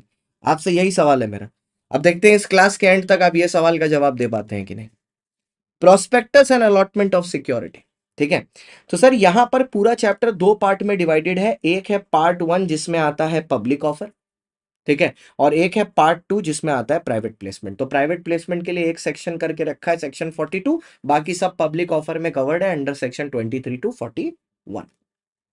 सबसे पहला सेक्शन 23 सर 23(1) हमको यह बताता है कि पब्लिक कंपनी कहां कहां से पैसा उठा सकती है। तो पब्लिक कंपनी शेयर इशू कर सकती है आईपीओ में। जब पहली बार एक कंपनी शेयर इशू करती है उसको बोलते हैं IPO, initial public offer. Next time करती है उसको बोलते हैं FPO, follow up public offer या फर्दर पब्लिक ऑफर। एक है प्राइवेट प्लेसमेंट, सेक्शन नंबर 42। उसके बाद एक तरीका है राइट शेयर और बोनस शेयर। राइट शेयर मतलब एग्जिस्टिंग शेयर होल्डर्स को जो शेयर दिए जाते हैं उनको राइट शेयर बोलते हैं, और बोनस शेयर फ्री में दिए जाते हैं to the existing shareholders only, ठीक है। उसके बाद प्राइवेट कंपनी कहां से पैसा उठा सकती है। अब प्राइवेट कंपनी तो पब्लिक इशू कर नहीं सकती, तो एक वाला पहला वाला उसके लिए कट गया। तो पब्लिक कंपनी क्या कर सकती है sir, public company private company क्या कर सकती है, प्राइवेट प्लेसमेंट से पैसा ला सकती है। सर कुछ बहुत जरूरी है क्या, मैं क्लास में हूं, अभी लाइव हूं। खाली ओटीपी नहीं तो कोई बात नहीं, जब आप फ्री हो तब बोलिएगा। सर 4:30 बजे ओटीपी भेजो ना, मैं बता देता हूँ। ठीक है ठीक है, हाँ हाँ ठीक है, थैंक यू सर। हाँ अच्छा सर, आ ही गया ओटीपी वैसे, एक सेकंड रुक जाओ बाबू, ठीक है। 52, वो मेरा जीएसटी का रजिस्ट्रेशन चल रहा है ना, 526222। सर ये रहा ओटीपी सर। अरे यार अब ये नहीं करेगा, अब ये रात को ही करेगा।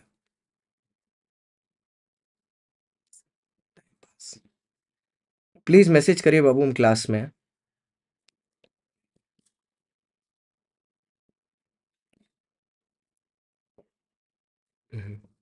चलो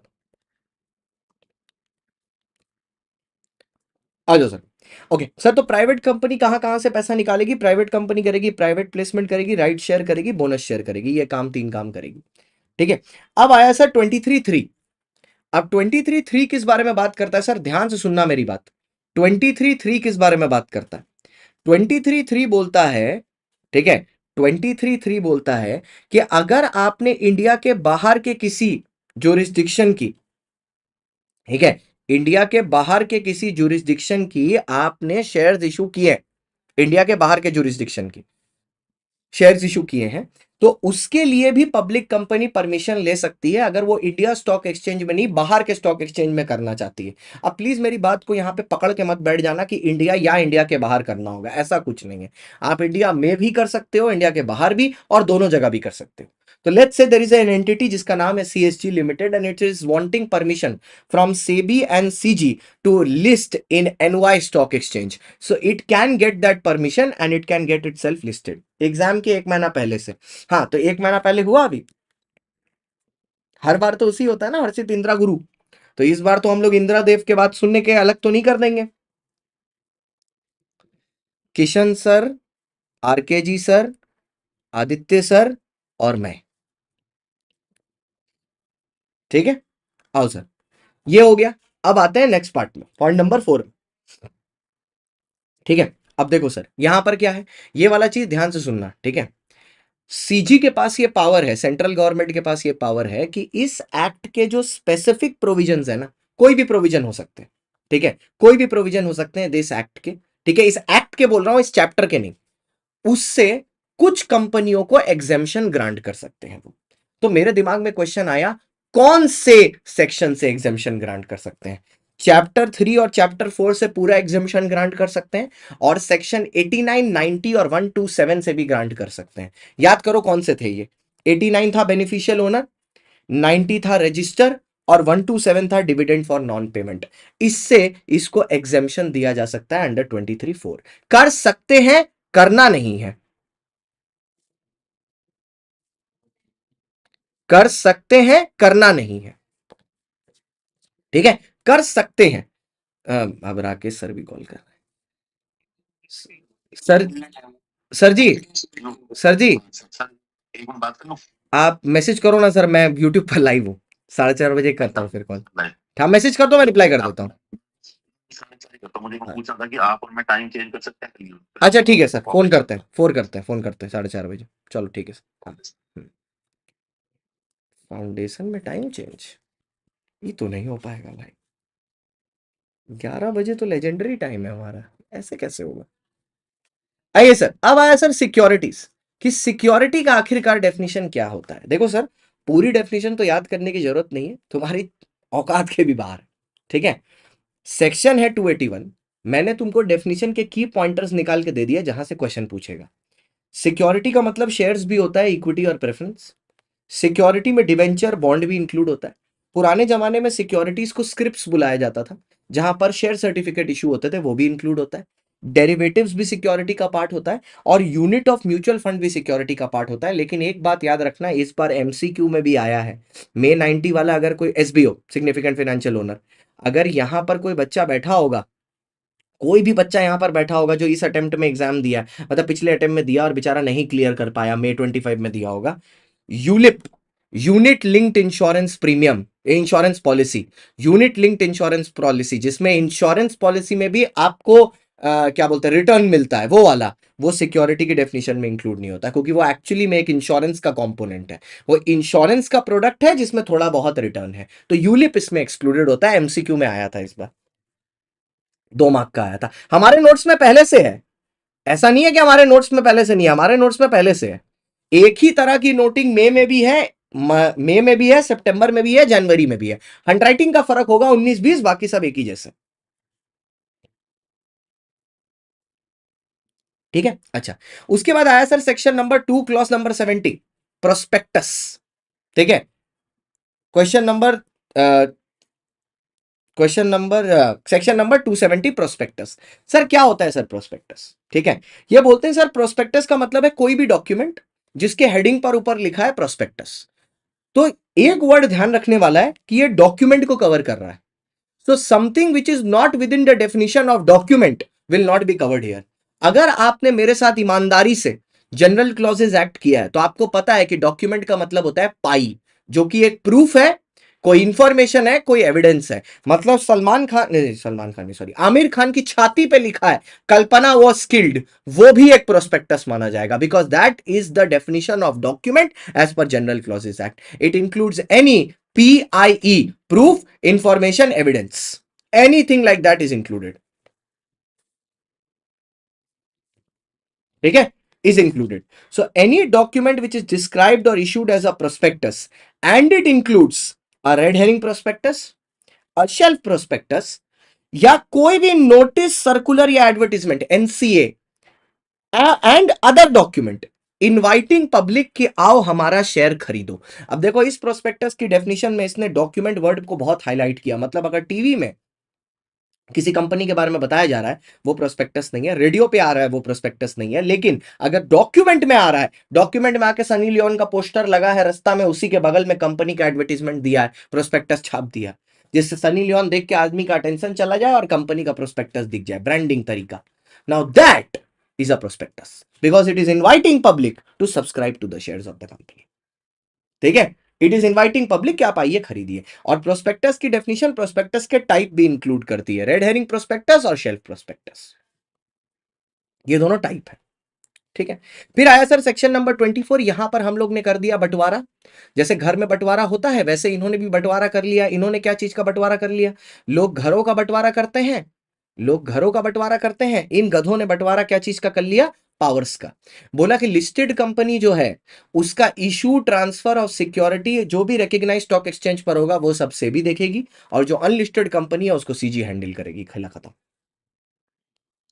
फिर आया sir section number 26, matters to be included in the prospectus. सबसे इंपॉर्टेंट सेक्शन, कौन से मैटर प्रोस्पेक्टस में इंक्लूडेड होने चाहिए।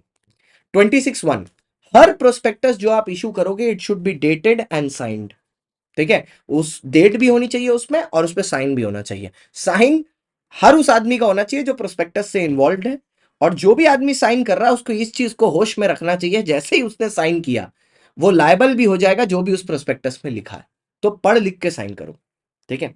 अच्छा, प्रोस्पेक्टस में हर वो इंफॉर्मेशन होगी, ठीक है, जो रिपोर्ट्स में जरूरी है, और फिनेंशियल इंफॉर्मेशन भी होगी जो भी सेबी या सीजी स्पेसिफाई करेगा, ठीक है। सेबी या सीजी जो भी बोलेगा वो इंफॉर्मेशन हमको उसमें डालनी पड़ेगी। अगर सेबी कुछ नहीं बोलेगा तो जो भी कंपनीज एक्ट में लिखा है वो इंफॉर्मेशन डाल देंगे। जैसे कंपनीज एक्ट में गर्लफ्रेंड्स के बारे में लिखा है, लेकिन आईसीआई मटेरियल इसको इसके बारे में जिक्र ही नहीं करता। But general information, financial information और स्टैट्यूटरी इंफॉर्मेशन आपको देनी पड़ती है कंपनी के बारे में। नॉन पेमेंट ऑफ डिविडेंड नहीं लिखा है सेक्शन 24 में, 127 लिखा है। आइए चलिए अब आगे बढ़ते हैं यहां से, ठीक है। अच्छा, अब यहां पर हो गया अनलिस्टेड कंपनी, ओके। अभी ये बहुत बड़ा सेक्शन है तो ध्यान से देखना। फिर आप एक डिक्लेरेशन दोगे। डिक्लेरेशन किस चीज के बारे में दोगे? कि आपने एक्ट को कंप्लाई किया है। कौन से एक्ट को? कंपनीज एक्ट को। मतलब आप ये डिक्लेरेशन दे रहे हो कि मैं मां कसम खा के बोल रहा हूं, मैंने कंपनीज एक्ट की हर एक प्रोविजन को कंप्लाई किया है। देखो सेंटेंस की ग्रेविटी देखो, पहले मैं बोल रहा हूं मैंने कंप्लाई किया है, ठीक है। उसके बाद दूसरी चीज में मैं क्या बोल रहा हूं, दूसरा स्टेटमेंट में दे रहा हूं जिसमें मैं बोल रहा हूं लेकिन मेरे प्रोस्पेक्टस में कुछ भी ऐसा नहीं लिखा है जो कॉन्ट्ररी है, मतलब जो विपरीत है सेबी को या सीकरा को या कंपनीज एक्ट को। पहले बोला कि सब कुछ फॉलो किया है, दूसरे में बोला है कुछ भी उल्टा सीधा भी नहीं लिखा है जो सेबी, सीकरा या कंपनीज एक्ट के अगेंस्ट हो, ठीक है। देखो ये पॉइंट मैंने खुद से डाला है कि जब तक सेबी कुछ अलग से स्पेसिफाई ना करे तो जो रूल्स सेबी रेगुलेशन में लिखे हैं ना वही रूल आपको मानने हैं। अब सेबी रेगुलेशन कहां दी हुई है? वो सेबी रूल्स में दी हुई है। वो कौन पढ़ेगा? वो सीएस पढ़ता है, सीए नहीं, सीएस पढ़ता है, ठीक है। अच्छा, अब आता है sir section 26(2). Please please please, section 26(2) ये नहीं बोलता है कि आपको प्रोस्पेक्टस नहीं देना है। सेक्शन 26(2) ये बोलता है कि अगर आप ईयू कर रहे हो, ईयू कर रहे हो, तो आपको 26(1) में जो ये जो इतनी सारी डिक्लेरेशन थी ना वो देने की जरूरत नहीं पड़ेगी। अगर आप ईयू कर रहे हो तो ईयू क्या है सर? अगर आप अपने खुद के एग्जिस्टिंग मेंबर्स को या डिबेंचर होल्डर्स को कोई शेयर्स इशू कर रहे हो, चाहे राइट हो चाहे बोनस हो, ठीक है, चाहे राइट हो चाहे बोनस हो, एग्जिस्टिंग मेंबर्स को या डिबेंचर होल्डर्स को दे रहे हो, तो वो तो एग्जिस्टिंग है ना, तो उसको वापस से डिक्लेरेशन देने का 26(1) की जरूरत नहीं है।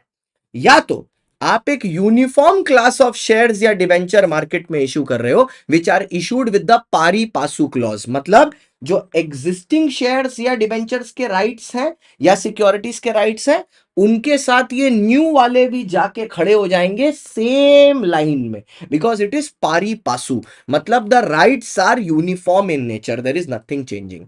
तो पहले वाले केस में आपको डिक्लेरेशन तब नहीं देना है जब एग्जिस्टिंग मेंबर को दे रहे हो, और दूसरे वाले के केस में तब नहीं देना जब यूनिफॉर्म सिक्योरिटी इशू कर रहे हो विथ पारी पासू क्लॉज, ठीक है। Okay, next.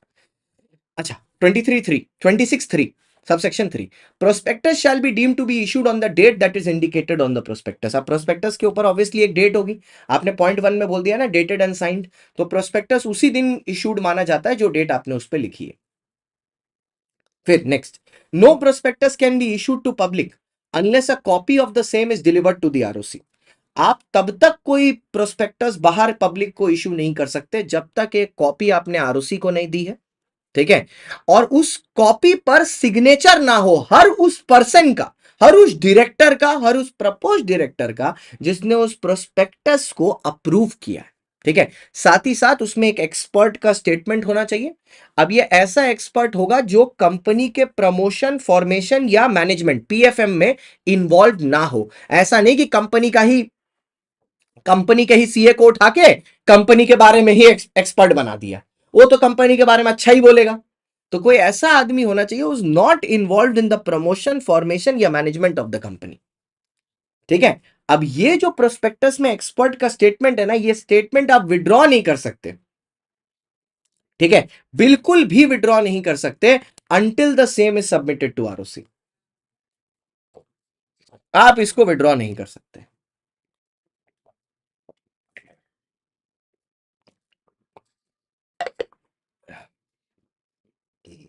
ठीक है। चलो सर, अगला आते हैं सर। ये हो गया, नेक्स्ट 26(5) हो गया, 26(6). अच्छा, एवरी प्रोस्पेक्टस के ऊपर सामने फेस पर लिखा होना चाहिए that a copy has been submitted to ROC, और उसमें सारे डॉक्यूमेंट अटैच्ड हैं। अब दिमाग में सवाल आता है कौन से डॉक्यूमेंट अटैच्ड हैं? अरे जो ऊपर बोला, डिक्लेरेशन, एक्सपर्ट का स्टेटमेंट, फिनेंशियल स्टेटमेंट, वही डॉक्यूमेंट इसके साथ अटैच होके गए। 26 सबसेक्शन 7 इज डिलीटेड। अब डिलीटेड से रिलेट करो। जनरल क्लॉजेस एक्ट में दो चीजें थी ना, एक होता था डिलीटेड, ठीक है, और एक होता था आपका रिपील। अब रिपील में उस दिन से एप्लीकेशन खत्म हो जाती थी।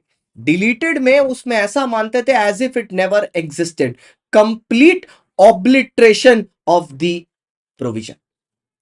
ठीक है, आइए फिर 26(8) प्रोस्पेक्टस। प्रोस्पेक्टस एक बार आपने आरओसी को दिया, ठीक है, आरओसी ने आपको अप्रूव करके दिया, उससे 90 डेज के अंदर आपको पब्लिक को इशू करना है। 90 दिन के बाद वो प्रोस्पेक्टस की वैलिडिटी खत्म हो जाती है। अगर आपने 90 दिन में उसको इशू नहीं किया, उसकी कोई एप्लीकेबिलिटी नहीं रहती उसके बाद।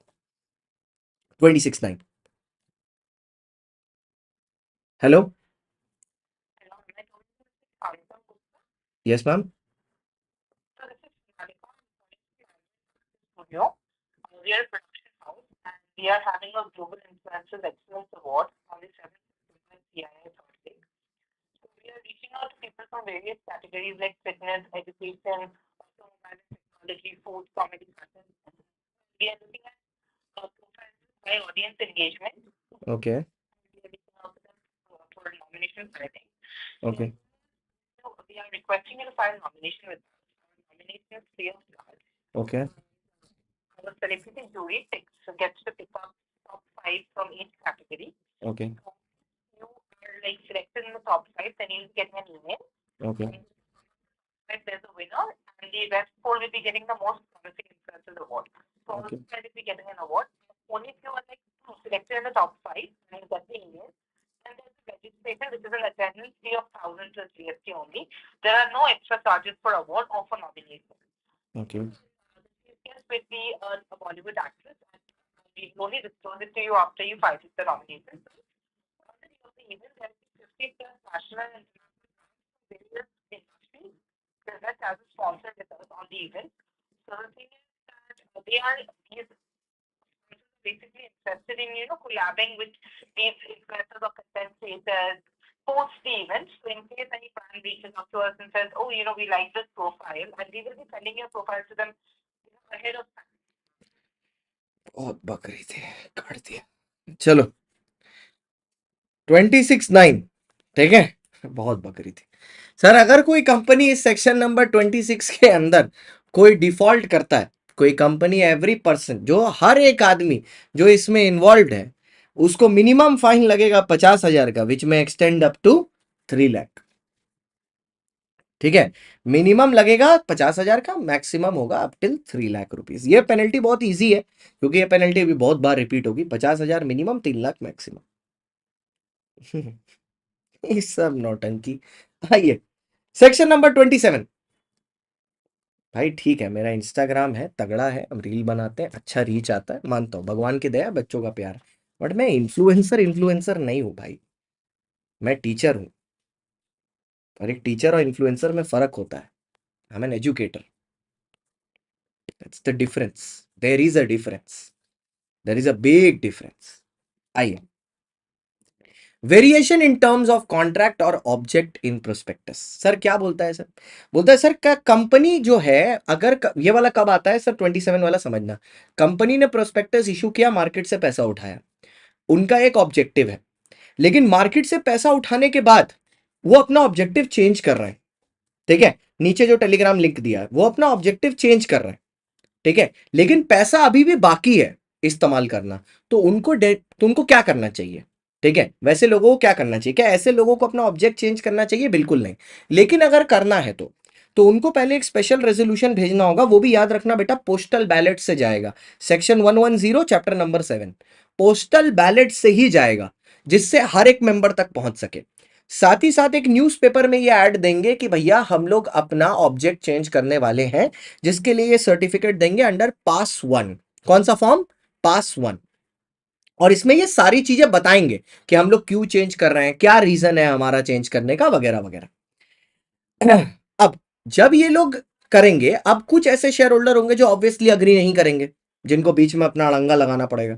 तो अगर वो अपना अड़ंगा लगाना चाहते हैं, ठीक है, अगर बीच में वो अपना अड़ंगा लगाना चाहते हैं कि नहीं भैया मैं नहीं करूंगा वगैरह, तो उनको अपॉर्चुनिटी ऑफ बीइंग हर्ट दिया जाएगा, और जिनको पसंद नहीं आएगा उनके लिए एक प्राइस डिसाइड किया जाएगा सेबी के साथ, और उनको एक अपॉर्चुनिटी ऑफ एग्जिट करने का मौका मिलेगा। अब बच्चा पूछता है कि सर मार्केट प्राइस पर पे कर दो, क्यों करूं? हो सकता है उन लोग ने जब इन्वेस्टमेंट किया, उन लोग का लंबे समय तक इन्वेस्टमेंट करने का मन हो, और आज उनको गलत हरकत की वजह, कंपनी का ऑब्जेक्ट चेंज होने की वजह से छोड़ना पड़ रहा है, तो उनको तो प्रीमियम पे निकालना पड़ेगा ना, वरना तो इन्वेस्टर का लॉस है। ठीक है। अच्छा, अब यहां पर एक रूल 7 आता है कि रूल 7 हमें ये बताता है कि बेसिकली पास 1 में क्या होगा। मैं कभी भी बच्चों को ये याद करने के लिए नहीं बोलता, बोलता कॉमन सेंस रखो। आप अगर किसी से परमिशन मांग रहे हो ऑब्जेक्ट चेंज करने का, तो उसमें क्या बताया जा रहा होगा? ओरिजिनल ऑब्जेक्ट क्या था, कितना पैसा उठाया था, कितना पैसा अनयूटिलाइज्ड है, जो पैसा उठाया था वो कहां यूज करोगे, कितना परसेंट कंप्लीट हुआ है, क्यों बदला जा रहा है।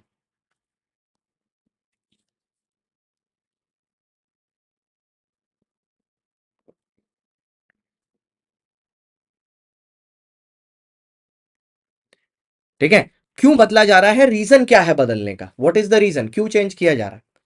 ठीक है, क्यों चेंज किया जा रहा है। उसके साथ साथ सर रिस्क फैक्टर क्या क्या है, कोई अगर नया टाइम होराइजन है या कोई नया ऑब्जेक्ट है जो अचीव करना चाहते हो, तो उसमें कितना टाइम लगेगा, ये बताना बेसिक डिटेल्स। ठीक है। फिर आया sir section 28 offer for sale. ये बहुत ही आसान है। कुछ मेंबर्स हैं कंपनी में जो सामने से आके बोल रहे हैं कि हम लोग अपना शेयर सेल करना चाहते हैं, लेकिन हम चाहते हैं कि बोर्ड ऑफ डायरेक्टर से परमिशन लेके कि हम चाहते हैं कि कंपनी हमारा शेयर सेल करे, कंपनी प्रोस्पेक्टस इशू करे, कंपनी को जो भी खर्चा होगा सेलिंग में हम सब करने के लिए रीइंबर्स करने के लिए रेडी हैं, लेकिन हम नहीं बेचेंगे, कंपनी ऑफर लेके आएगी हमारे लिए, because that will be a better offer. इसका बेस्ट एग्जांपल है Hyundai का ओएफएस। मैंने Hyundai के ओएफएस में ही आईपीओ में शेयर खरीद लिए थे। बहुत लोगों ने मेरे ऊपर हंसा जब मुझे अलॉटमेंट हो गई कि लॉस ही तो हो रहा है, लॉस ही तो हो रहा है, बट क्या हुआ, आज तो प्रॉफिट में है ना। ठीक है, भरोसा होना चाहिए। Investment is guided by trust. हमको पता है कि आने वाले 10-15 साल में, ठीक है, एक यूंडाई कंपनी की ही गाड़ियां होंगी जो सबसे ज्यादा चल रही होंगी मार्केट में, क्योंकि उनके पास ही स्टाइल कंफर्ट का बेस्ट बोलते हैं ना, वो है क्या बोलते हैं, कॉम्बिनेशन। और उसके अलावा किसी की गाड़ियां नहीं इतनी हैवी चल रही होंगी जितनी इनकी चल रही होंगी। बस उस भरोसे पे ही तो खरीदा है। Long term investment, long term investment. आज देखो Hyundai मोटर्स, मैं बस आपको ये दिखाऊंगा। Hyundai मोटर्स मैंने खरीदा था 1960 में, आज ट्रेड हो रहा है 2148 में। तो मैंने तो अपना प्रॉफिट बना ही लिया, तो जब बेचना होगा तो बेच ही दूंगा। ठीक है, तो that is the power of investing over a longer period of time. ठीक है, next note, provisions with respect to minimum subscription application money which are not applicable to OFS. मतलब क्या है सर, अभी मैं नीचे जाके बताऊंगा मिनिमम सब्सक्रिप्शन की, जितने शेयर इशू कर रहे हो उसका 90% सब्सक्राइब हो जाना चाहिए। ठीक है, 30 दिन के अंदर अंदर। ये क्राइटेरिया ओएफएस पर नहीं लगता।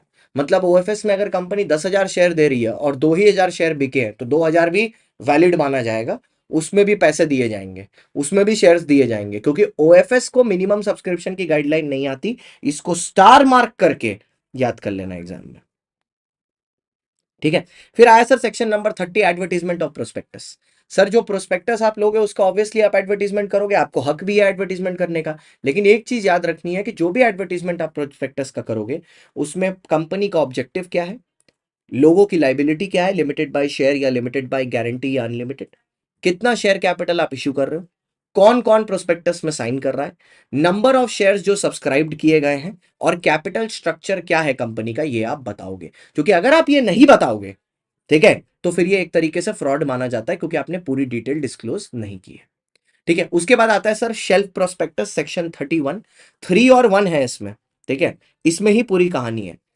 आप एक प्रोस्पेक्टस इशू करते हो जो 1 साल तक के लिए वैलिड रहेगा, सेम तरह की सिक्योरिटी आप उसके बाद मार्केट में इशू कर सकते हो इसी प्रोस्पेक्टस के बेसिस पर।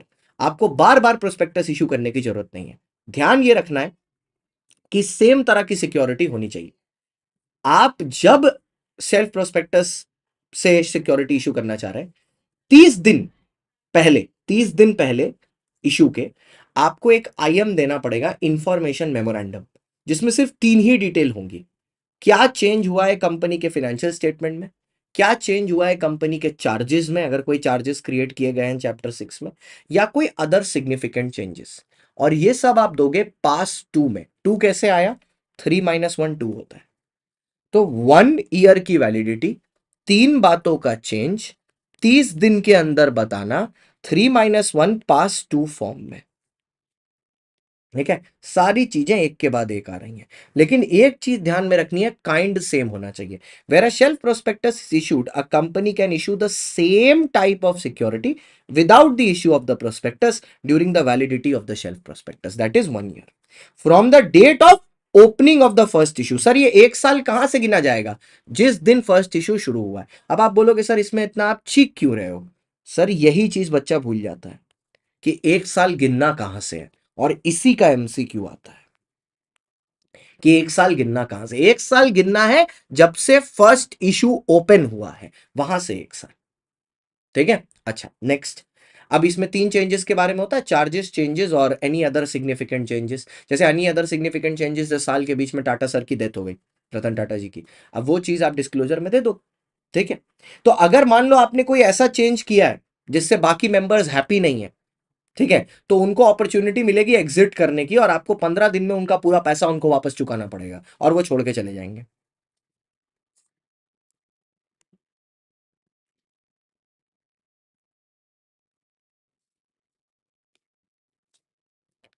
और वो कोर्स छोड़ के चले जाएंगे, बीच में छोड़ के चले जाएंगे इसको। ठीक है, इंफॉर्मेशन मेमोरेंडम, अब ध्यान से देखना, information memorandum along with the shelf prospectus will be deemed as a prospectus। इसका मतलब क्या है?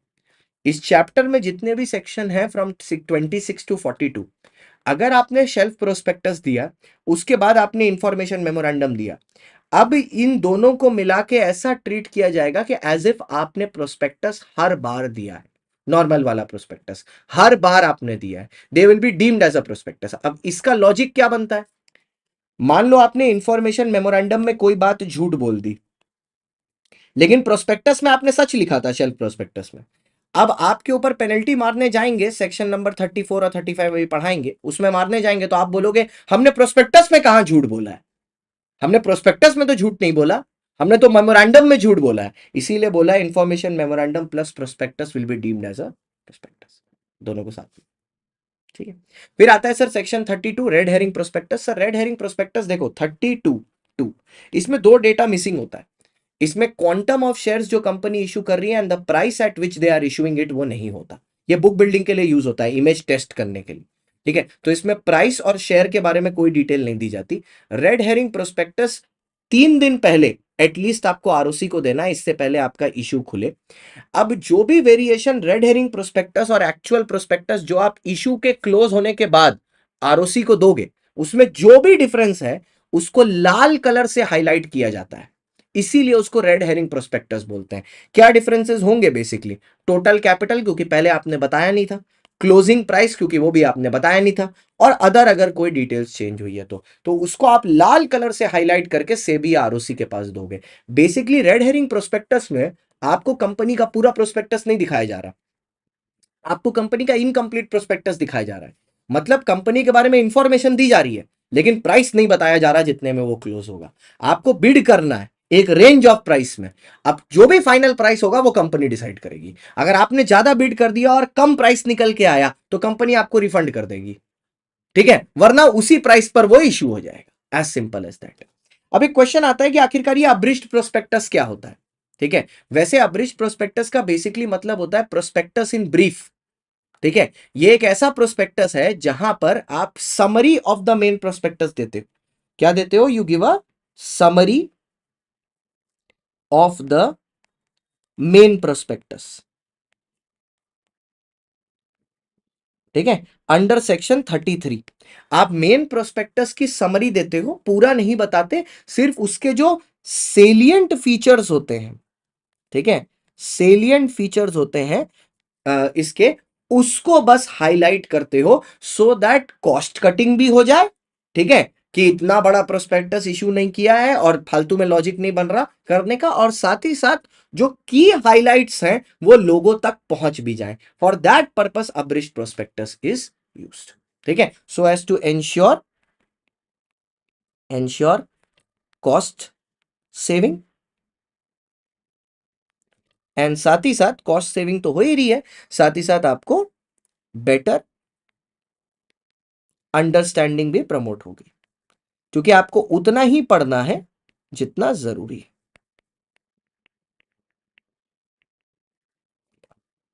ठीक है, आगे सर, आगे बढ़ते हैं। अच्छा, फिर वही बात लिखूंगा, रेड हेरिंग प्रोस्पेक्टस, ठीक है, along with the complete prospectus जो आप इशू के बाद दोगे, it will be treated as if it is deemed as a prospectus. ठीक है, इसको डीम्ड प्रोस्पेक्टस मान लिया जाता है, मतलब जितने भी प्रोविजन है वो सारे के सारे प्रोविजन स्टार्ट से एंड तक इस पर अप्लाई करेंगे। ठीक है, अरे फिर भी मैंने डिस्कस कर दिया क्योंकि लिखा हुआ था इसमें। ठीक है, अच्छा, अब आया सर सिविल और क्रिमिनल लाइबिलिटी, तो ध्यान से देखिएगा। सर आपने प्रोस्पेक्टस में कोई बात झूठ लिखी है, आपने प्रोस्पेक्टस में कोई ओमिशन किया है या कोई इंक्लूजन किया है या कोई एक्सक्लूजन किया है जो आपको पता है इज अनट्रू और मिसलीडिंग, मतलब झूठ है वो। ठीक है, फर्क नहीं पड़ता किसी का नुकसान हुआ या नहीं हुआ, आपने झूठ लिखा और वो झूठ पकड़ा गया। All the people who are directly or indirectly involved to the prospectus are liable for 447, सबके सब। आप बच सकते हो अगर आप दो चीज प्रूफ कर दो। आप ये प्रूफ कर दो कि सर जो ओमिशन था वो इममटीरियल था, जैसे उसका नाम विजय गुप्ता था, हमने विजय शर्मा लिख दिया था डायरेक्टर का नाम, but it does not change anything, it is immaterial. ठीक है, या सर आप ये प्रूफ कर दो कि जो बात झूठ लिखी है ना सर उसमें, मैं खुद उस पर भरोसा करता था, मुझे तो लगता था यही हो रहा है, तो मैंने अप्रूव कर दिया।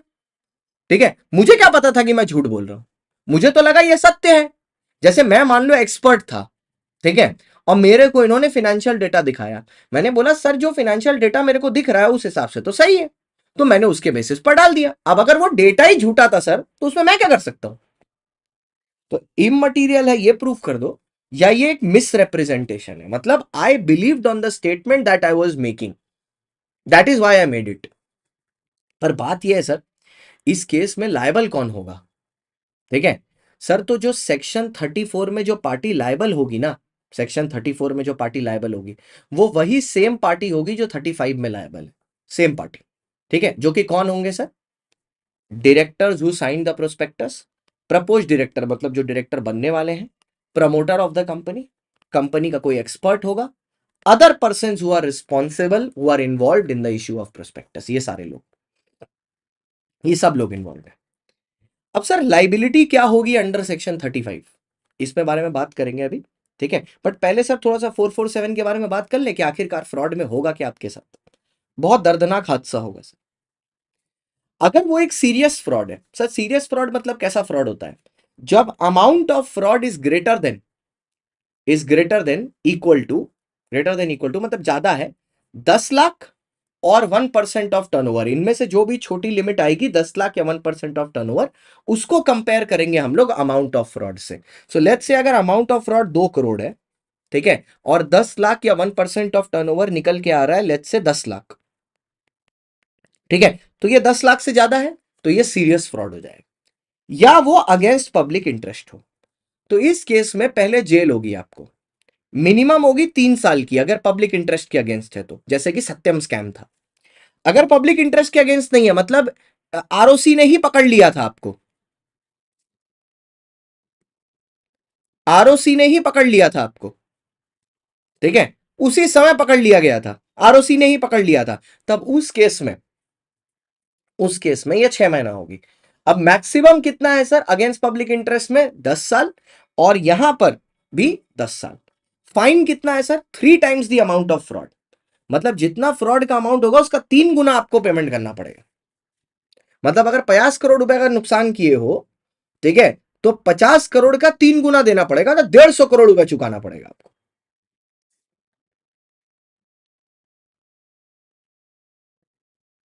ठीक है, 150 करोड़ का नुकसान चुकाना पड़ेगा। अब बात आती है सर स्मॉल फ्रॉड, स्मॉल मतलब छोटू।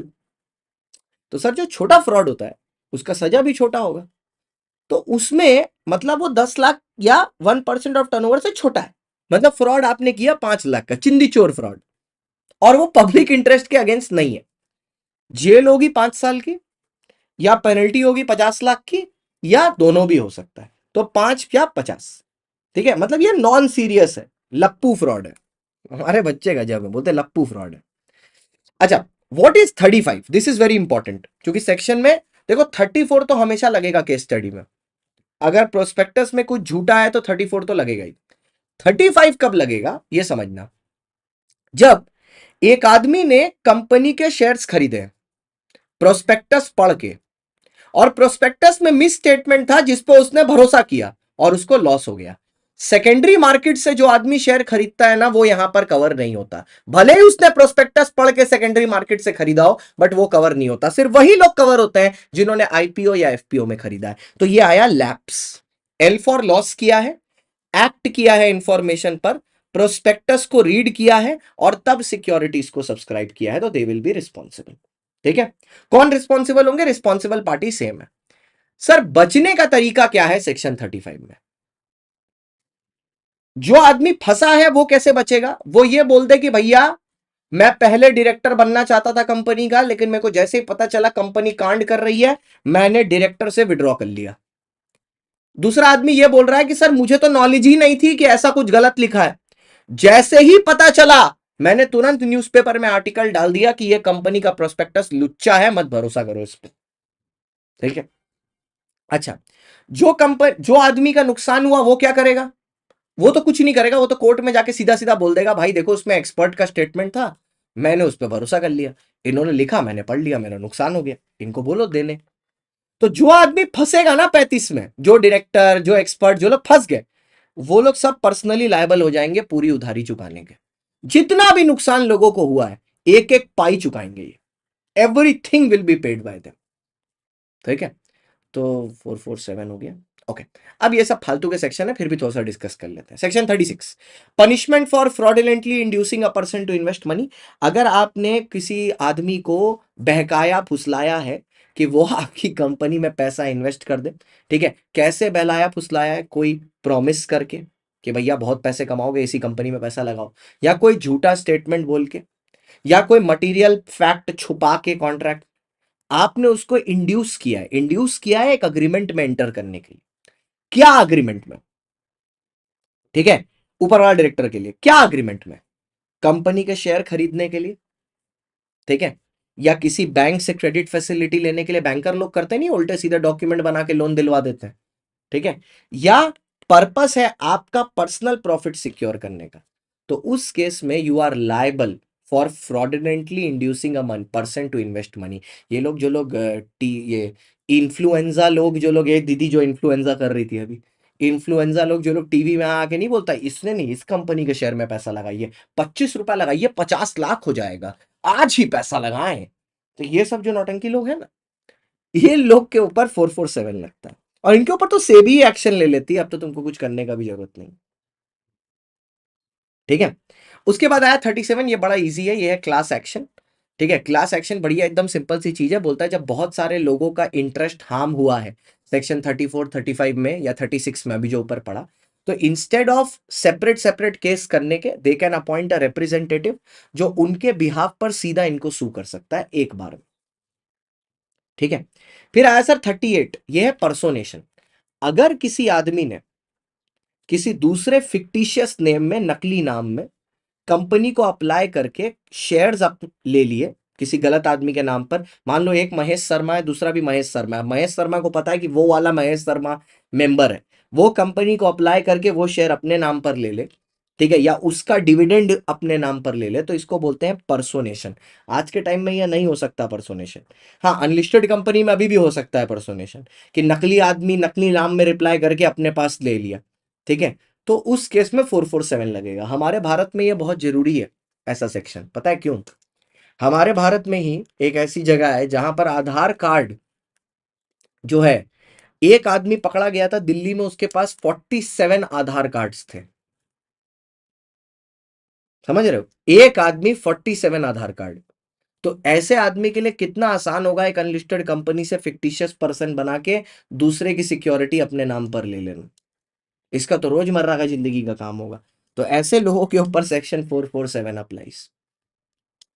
ठीक है, आइए अब आया sir section number 39, allotment of securities by company. बड़ा सिंपल है सर, एक कंपनी मार्केट में शेयर इशू करेगी, मिनिमम सब्सक्रिप्शन आएगा। मिनिमम सब्सक्रिप्शन मींस कि 90% of the share should be subscribed in the with in 30 days. वो होगा, पैसा रखा जाएगा सेपरेट बैंक अकाउंट में with a scheduled bank. Scheduled bank का एनबीएफसी नहीं चलेगा। आप जो शेयर्स की नॉमिनल वैल्यू होगी, जिस पे जो एप्लीकेशन मनी होगा, वो एटलीस्ट 5% होगा ऑफ नॉमिनल वैल्यू के, और 25% होगा नॉमिनल वैल्यू के एज पर सेबी। तो लिस्टेड कंपनी के केस में 25 होता है, अनलिस्टेड में 5 होता है। सर लिस्टेड कंपनी तो आजकल पूरा पैसा एक बार में ही बुला लेती है, बट अगर वो पार्ट पार्ट में करना चाहे तो कर सकती है, हाँ सर। और अनलिस्टेड में तो आज भी पार्ट पार्ट में होता है, ठीक है, उसके रेलेवेंस में वो पॉइंट लिखा है। सर तो 30 दिन के अंदर अंदर ये आ जानी चाहिए मिनिमम सब्सक्रिप्शन। सर मान लो अगर 30 दिन के अंदर नहीं आया, तो आपको 15 दिन के अंदर पूरा पैसा रिफंड करना है। सर अगर हमने नहीं किया तो आपको 15% इंटरेस्ट लगेगा। सिंपल, 15 दिन में वापस दो, वरना 15% इंटरेस्ट खाओ। यही सेम चीज रूल 11 में भी लिखी है कि जो पैसा आपको एप्लीकेशन के दौरान मिल रहा है, उसको आप हाथ नहीं लगाओगे, सेपरेट बैंक अकाउंट में रख दोगे चुपचाप। अगर इशू सक्सेसफुल हो गया, आपने अलॉटमेंट कर दी, तब मेन बैंक अकाउंट में लेके जाना। अगर 15 दिन से ज्यादा का डिले हो गया तो किसकी वजह से होगा? ठीक है, डायरेक्टर की वजह से होगा, तो डायरेक्टर को भैया अपनी जेब से 15% इंटरेस्ट देना पड़ेगा इनको, ठीक है, अपनी जेब से, ठीक है। अच्छा, अब सर क्या होगा, मिनिमम सब्सक्रिप्शन के बाद अलॉटमेंट होगी। Let's say minimum subscription successful हो गया, तो अलॉटमेंट कितने दिन में होगी? 60 डेज के अंदर अलॉटमेंट करनी है from the closing of the issue, 60 दिन के अंदर अंदर। तो ये अलॉटमेंट की डिटेल दी जाती है पास 3 में, आरओसी को पास 3 में, with in 30 days of such allotment. Allotment करना कितना दिन में है? इशू क्लोज होने से 60 डेज में। अलॉटमेंट की डिटेल कितने दिन में देनी है? 30 दिन के अंदर अलॉटमेंट के बाद, रिटर्न ऑफ अलॉटमेंट। अगर आप नहीं देते हो, ठीक है, पास 3 देने में आप चूक जाते हो, तो आपके ऊपर पेनल्टी लगेगी, ठीक है, इतना गारंटी बात है, आप पर पेनल्टी लगेगी। अब पास 3 में डिटेल्स क्या होती हैं? अगर for consideration other than cash issue हुआ है शेयर, तो उसका रूल में बताया गया है कि उस केस में आपको कॉन्ट्रैक्ट की कॉपी देनी पड़ेगी, ठीक है, आपको स्टैम्प पेपर, कंपनी का जो, जिस, मान लो आपने एसेट के बदले शेयर्स इशू किए, तो जो आपने अग्रीमेंट किया होगा ना सामने वाले के साथ एसेट खरीदने के लिए, उसकी डिटेल आपको देनी पड़ेगी, और वो भी एक वैल्यूअर द्वारा अप्रूव्ड होनी चाहिए, जिससे ये 100% श्योर हो जाए कि वो डिटेल करेक्ट है। अगर एक बोनस इशू हो रहा है, ठीक है, तो उस बोनस इशू का जो रेजोल्यूशन पास होगा, अगर आपको याद हो बोनस इशू के लिए ऑर्डिनरी रेजोल्यूशन पास होता है, तो उस ऑर्डिनरी रेजोल्यूशन का आपको कॉपी देना जरूरी है। किसको? आरओसी को, अंडर पास 3। 62(1)(c) किसी को याद है क्या है? ये है कि जब आप कंपल्सरी लोन को कन्वर्ट करा रहे होते हो इक्विटी में, डेट टू इक्विटी, तो अगर आप ये डेट टू इक्विटी का कन्वर्जन कर रहे हो, तो वहां पर एक वैल्यूअर अपॉइंट किया जाता है, जो डेट के बदले कितने शेयर देना है वो कैलकुलेट करता है। तो उस वैल्यूअर की रिपोर्ट पास 3 में जानी चाहिए, ठीक है। अगर आप ये करने में फेल हो जाते हो तो पेनल्टी लगेगी आपके 1000 per day, maximum up to 1 lakh, company और ऑफिसर दोनों जो डिफॉल्ट में है, ठीक है। फिर आया सर सेक्शन नंबर 40, ये तो इजी है। How are the securities dealt on a stock exchange?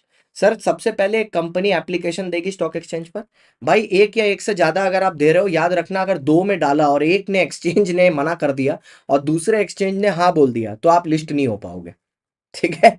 दूसरा, जहां पर आप लिस्ट हुए, अब उसका नाम अपने प्रोस्पेक्टस में रखना, क्योंकि जहां पर तुम्हारा सामान बिक रहा है, खरीदने वाले भी तो पहुंचने चाहिए।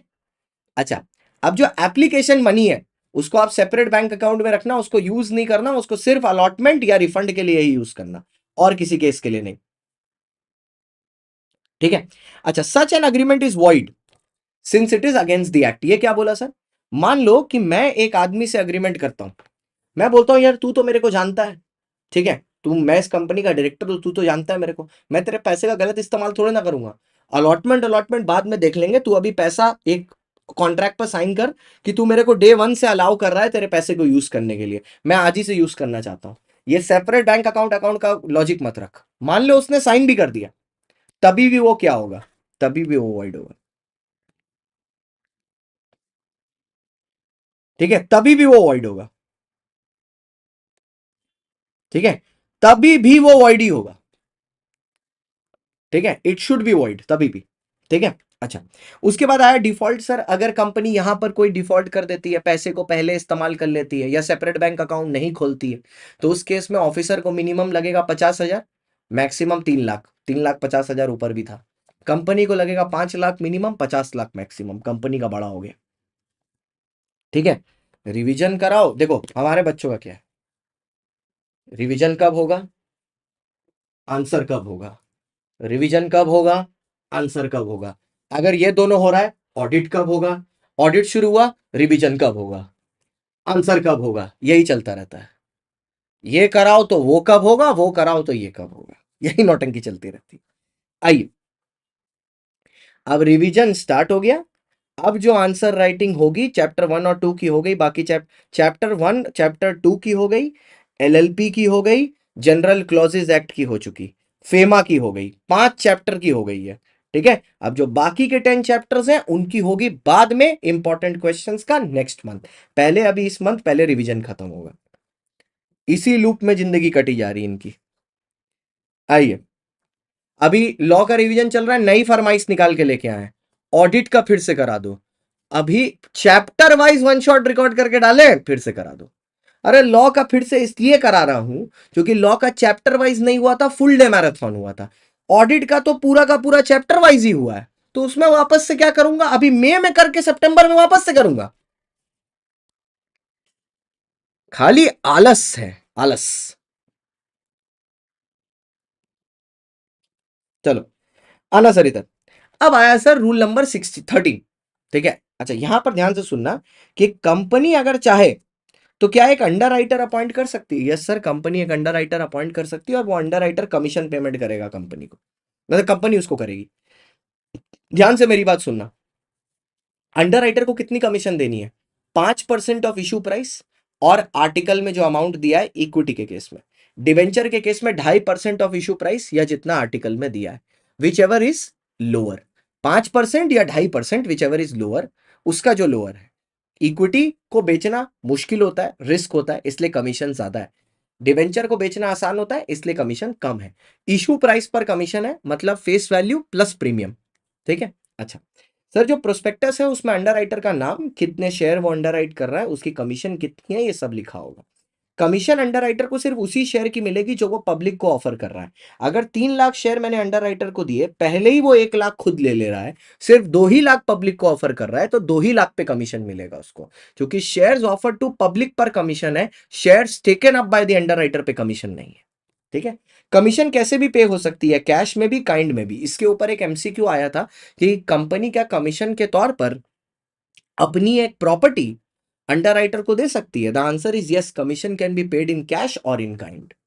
ठीक है, अब आया deemed prospectus under section 25। Sir deem prospectus कुछ नहीं है, एक कंपनी है, ठीक है, जो पब्लिक को शेयर इशू करना चाहती है, बट वो प्रोस्पेक्टस इशू नहीं करना चाहती, उसका खर्चा नहीं करना चाहती। तो वो क्या करती है कि इशूइंग हाउस को अपॉइंट कर रही है, ठीक है, और उसको बोल रही है तुम प्रोस्पेक्टस इशू करके मेरा शेयर बेचो। ठीक है, कुछ प्रोविजंस इंट्रोड्यूस किए गए, जिस प्रोविजन ने पता है क्या कर दिया, बोला इशूइंग हाउस जो पेपर इशू कर रहा है शेयर बेचने के लिए, हम लोग उस पेपर को ही प्रोस्पेक्टस मान लेंगे, और ऐसा मानेंगे कि वो इशूइंग हाउस नहीं कर रहा है, वो कंपनी ही इशू कर रही है, वो कंपनी ही वो इशू कर रही है, वो इशूइंग हाउस वो इशू नहीं कर रहा, और सारे रूल्स प्रोस्पेक्टस के उस पर लगा दिए जाएंगे।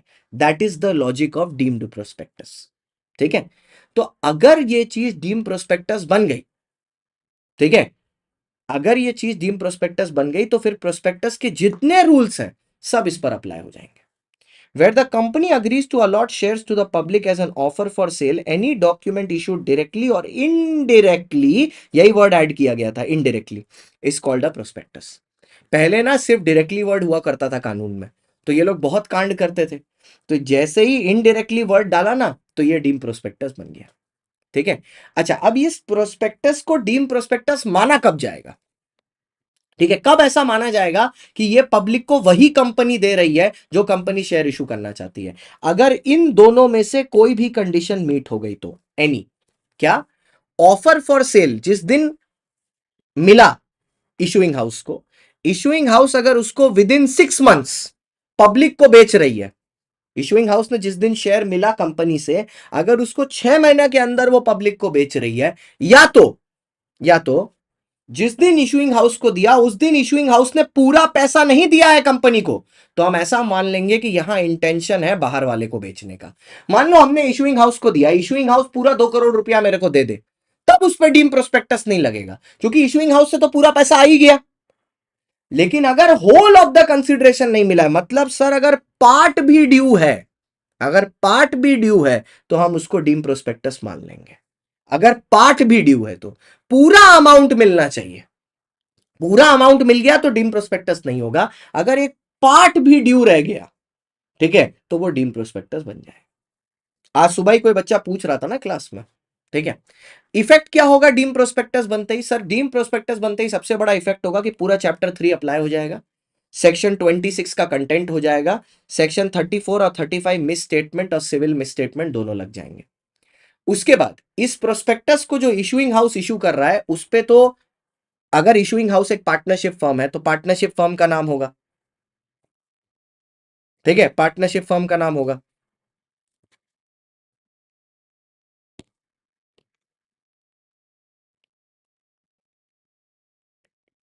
एक सेकेंड ना,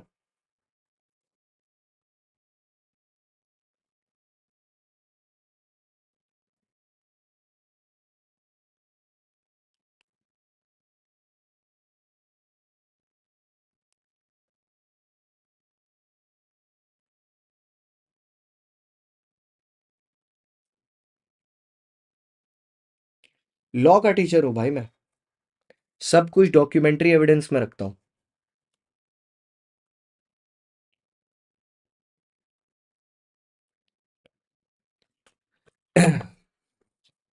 आइए sir, the document issued as a prospectus shall be signed in case of a company by 2 directors, 2 लोग साइन करेंगे, ठीक है।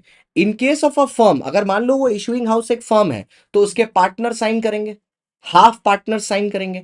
अगर वो एक कंपनी है तो उसके डायरेक्टर साइन करेंगे। इसका इंपैक्ट समझना क्या होगा, साइन कर रहे होंगे उसके डायरेक्टर, इशूइंग हाउस के डायरेक्टर या इशूइंग हाउस के पार्टनर, उसका इफेक्ट ये होगा कि एज इफ एचडीएफसी के डायरेक्टर साइन कर रहे हैं।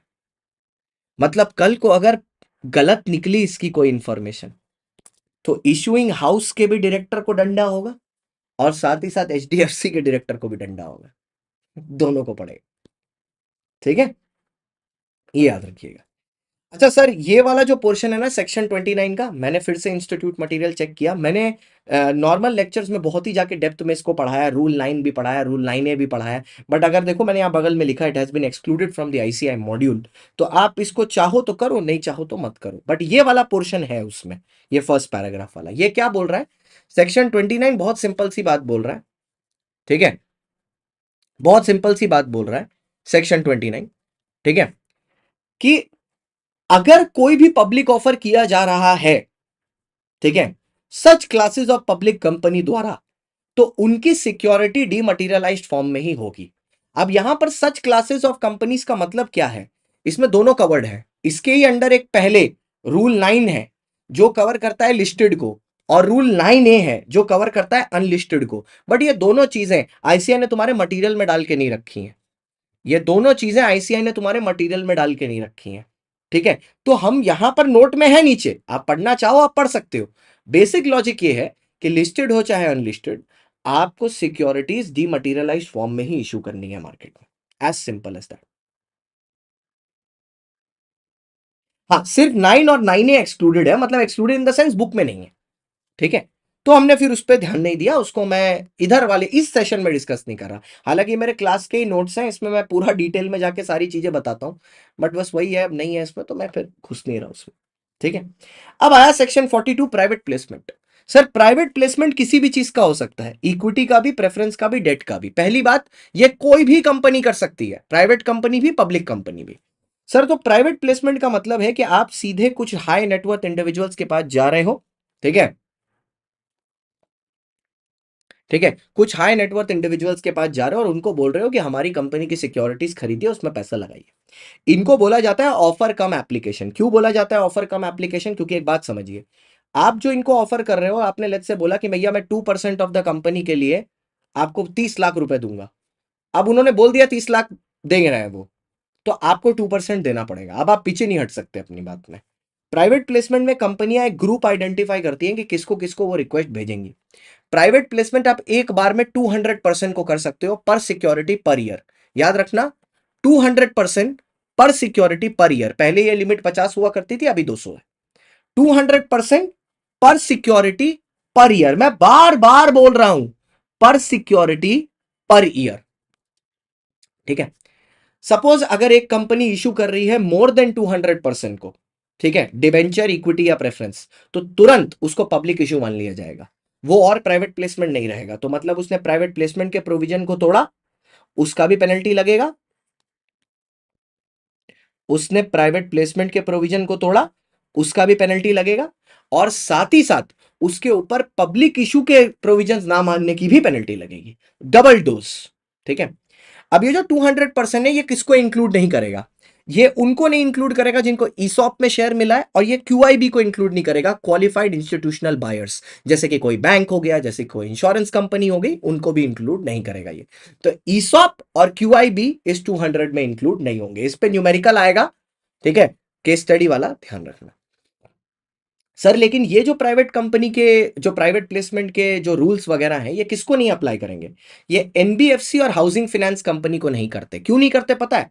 क्योंकि इन एनबीएफसी और हाउसिंग फाइनेंस कंपनी के लिए रूल्स आरबीआई बनाता है, तो इनको आरबीआई वाले मानने हैं, हमारे वाले मानने की जरूरत नहीं। ठीक है। वही इनकंसिस्टेंसी याद है कि जब भी सेक्शन में और आरबीआई रूल्स में और आईसीएआई में, जब भी मतलब कंपनी में जब भी इनकंसिस्टेंसी होगी, हम लोग कौन सा फॉलो करेंगे? We will follow RBI rules. ठीक है। नेक्स्ट, अब प्राइवेट प्लेसमेंट में लगता है रूल 14, सेक्शन लगता है 42, रूल लगता है 14। सबसे पहले आपको एक एसआर पास करना है इन अ जनरल मीटिंग। एसआर करना ही पड़ेगा, क्योंकि आप प्राइवेट प्लेसमेंट में शेयर्स, अगर इक्विटी शेयर्स दे रहे हो तो कंट्रोल कॉम्प्रोमाइज हो रहा है ना एग्जिस्टिंग शेयर होल्डर का, तो आपको एसआर तो देना ही है। अब एसआर में आप बताओगे सर बोर्ड ऑफ डायरेक्टर्स के रेजोल्यूशन के बारे में, किस तरह की सिक्योरिटी दे रहे हो, ऑफर प्राइस क्या है, प्राइस वैल्यूअर द्वारा जस्टिफाई किया गया है, और क्यों जरूरत है ये पैसा इशू करने की। लेकिन कोई एसआर की रिक्वायरमेंट नहीं है अगर आप नॉन कन्वर्टेबल डिबेंचर इशू कर रहे हो। क्यों? क्योंकि उसमें इंटरेस्ट थोड़ी ना क्रॉस हो रहा है। नॉन कन्वर्टेबल डिबेंचर में किसी का हिस्सा थोड़ी ना जा रहा है, वो तो वैसे का वैसे ही रह रहा है। अगर अमाउंट जो आउटस्टैंडिंग है बोरोइंग में, और जो न्यू नॉन कन्वर्टेबल डिबेंचर है, वो लिमिट के अंदर है, ठीक है, कौन सी लिमिट के अंदर sir? 100% of paid up share capital plus free reserve. Securities premium नहीं है, बस फ्री रिजर्व है। अगर उस लिमिट के अंदर है तो कभी नहीं जरूरत है एसआर की, और अगर उस लिमिट को क्रॉस कर रहा है, बस एक बार एसआर पास करना है, एक बार, और वो वैलिड रहेगा 12 महीना के लिए। लेकिन ये सर एनसीडी अगर 180 को क्रॉस करे तो है, अगर एनसीडी सेक्शन 180 की लिमिट क्रॉस करे तो है। सर अगर नॉर्मल इक्विटी शेयर, वो तो अगर तुम 10 शेयर भी इशू करोगे ना प्राइवेट प्लेसमेंट में, तो भी तुमको एसआर पास करना है, क्योंकि कंट्रोल कॉम्प्रोमाइज हो रहा है। ठीक है। अच्छा सर, ऑफर कम एप्लीकेशन, ये जो ऑफर कम एप्लीकेशन देंगे वो किसके हिसाब से होना चाहिए? वो पास 4 के हिसाब से होना चाहिए। यहां पर भी जो मनी रेस करेंगे सेपरेट बैंक अकाउंट में रखेंगे टिल अलॉटमेंट। अलॉटमेंट होने के बाद पास 3 फाइल करना है 15 दिन के अंदर। सारी चीजें सेम है। यहां पर भी अलॉटमेंट 60 डेज में होना है। 60 डेज में नहीं हुआ तो 15 दिन में रिफंड करना है पैसा। नहीं किया तो 12% लगेगा। वहां पर अमीर लोग हैं, वो 15 देते हैं। वहां मतलब वहां पर पब्लिक है, पब्लिक बेचारी गरीब है, तो उनको 15% इंटरेस्ट देते हैं। यहां पर 12% देते हैं। लोग अमीर लोग हैं यार। अब आप प्राइवेट प्लेसमेंट कर रहे हो, इस चीज की आप एडवर्टीजमेंट नहीं कर सकते, वरना फिर वो प्राइवेट कैसे रही? बच्चा बोलता है शार्क टैंक इंडिया में तो आके वो टीवी पे बता रहा है। अबे वो टीवी पे बता रहा है, तुमको दे थोड़ी ना रहा है। अब तुम यहां टीवी के इस पार बैठे बैठे चिल्लाने लगोगे, अरे वो पीयूष बंसल नहीं दे रहा, कोई बात नहीं, मैं दूंगा 2% के लिए 25 लाख रुपए। अरे तुमसे मांग ही नहीं रहा है, तुम काहे उत्तेजित हो रहे हो? तो वो टीवी में तुमको एडवर्टीजमेंट नहीं कर रहा है, ऑफर नहीं कर रहा है, वो तो सिर्फ इंफॉर्मेशन है। ठीक है। अच्छा सर, जब एक प्राइवेट प्लेसमेंट चल रहा है उसके दौरान आप दूसरा प्राइवेट प्लेसमेंट शुरू नहीं कर सकते, किसी भी सिक्योरिटी का नहीं कर सकते। ठीक है। एक खत्म करो फिर दूसरा करो, लेकिन एक के दौरान दूसरा नहीं कर सकते। ठीक है। अगर sir return of allotment file नहीं किया गया तो पेनल्टी लगेगी 1000 रुपया per day, maximum up to 25 lakh. अब इसके बाद रिटर्न ऑफ अलॉटमेंट फाइल वाइल हो गया सब, पास 3 में डॉक्यूमेंट बन गया पास। अब पास 5 में आप एक रजिस्टर मेंटेन करोगे कि किसको किसको प्राइवेट प्लेसमेंट भेजा था और किसने किसने अग्री किया। लास्ट पॉइंट, अगर प्राइवेट प्लेसमेंट का कोई भी प्रोविजन कॉन्ट्रवीन हुआ, ठीक है, कॉन्ट्रवीन मतलब तोड़ा गया, तो पेनल्टी लगेगी amount raised as private placement और 2 crore whichever is less, और जो पूरा पैसा है वो रिफंड करना पड़ेगा with 12% interest within 30 days. Debenture issue करने हैं तो एसआर की जरूरत, क्योंकि मैं अरे चाचा, वहां पर एनसीडी अगर आप 100% के कैपिटल से ज्यादा का इशू कर रहे हो तो रिस्क बढ़ रहा है ना। कल को जो प्रॉफिट आएगा वो चार्ज अगेंस्ट प्रॉफिट पे इंटरेस्ट पेमेंट करना पड़ेगा, तब डिविडेंड आएगा। तो इक्विटी वालों की हलक गले में आ गया होगा ना पेट से निकल के कि भैया हमारा ही पैसा ना पूरा का पूरा इंटरेस्ट में ही चला जाए, तो पूछना तो पड़ेगा ना पहले। लास्ट पॉइंट सर, एक रिस्ट्रिक्शन है कि आप प्राइवेट प्लेसमेंट का ऑफर उसको नहीं दे सकते, ठीक है, उस लोगों को तो नहीं दे सकते जहां पर एक बॉडी कॉर्पोरेट इंडिया के उस जगह पर रजिस्टर्ड है जिसके साथ इंडिया लैंड बॉर्डर होल्ड करता है। मतलब पाकिस्तान में अगर एक कंपनी रजिस्टर्ड है, ठीक है, या नेपाल में रजिस्टर्ड है, ठीक है, या श्रीलंका में रजिस्टर्ड है, या आसपास की जो कंट्रीज हैं जिन जो इंडिया के साथ लैंड बॉर्डर शेयर करती हैं, उनको आप प्राइवेट प्लेसमेंट नहीं दे सकते। लेकिन अगर उनका कोई नेशनल आदमी है, पर्सन है, पर्सन, तो वो अगर फेमा में परमिशन ले ले उसको दे सकते हो। मतलब वहां पर जो बॉडी कॉर्पोरेट है उसको नहीं दे सकते, लेकिन उस कंट्री का अगर कोई नेशनल है तो उसको दे सकते हैं। And we complete chapter number 1, chapter number 3 fully comprehensive complete. Please अपने कमेंट जरूर दीजिएगा कि आपको ये सेशन कैसा लगा। मैं आपका दोस्त, आपका होस्ट, आपका एजुकेटर CS शांतम गुप्ता। कल आपको मिलते हैं चैप्टर नंबर 2 और चैप्टर नंबर 5 के साथ। Thank you so much for watching. आज के लिए इतना ही, bye bye, see you, tata. नीचे जो टेलीग्राम का लिंक है वहां पर आपको इसके नोट्स मिल जाएंगे, तो परेशान मत होइएगा। नोटिंग नोटिंग नोटिंग नोटिंग चिल्ला चिल्ला के आपको सारी की सारी नोटिंग मिल जाएगी, ये हमारी गारंटी है। आपको परेशान बिल्कुल मत होइए, ठीक है, एकदम परेशान मत होइए, ठीक है। ज्यादा परेशानी से मौत हो सकती है, तो मौत से बचें, परेशान बिल्कुल ना हो, ठीक है। आज ही मौत से बचें, परेशान बिल्कुल ना हो। Okay, bye bye, see you, tata. आज के लिए इतना ही, समाप्त। आज की प्रथा यही समाप्त करते हैं। इसको शेयर कैसे करते हैं भाई?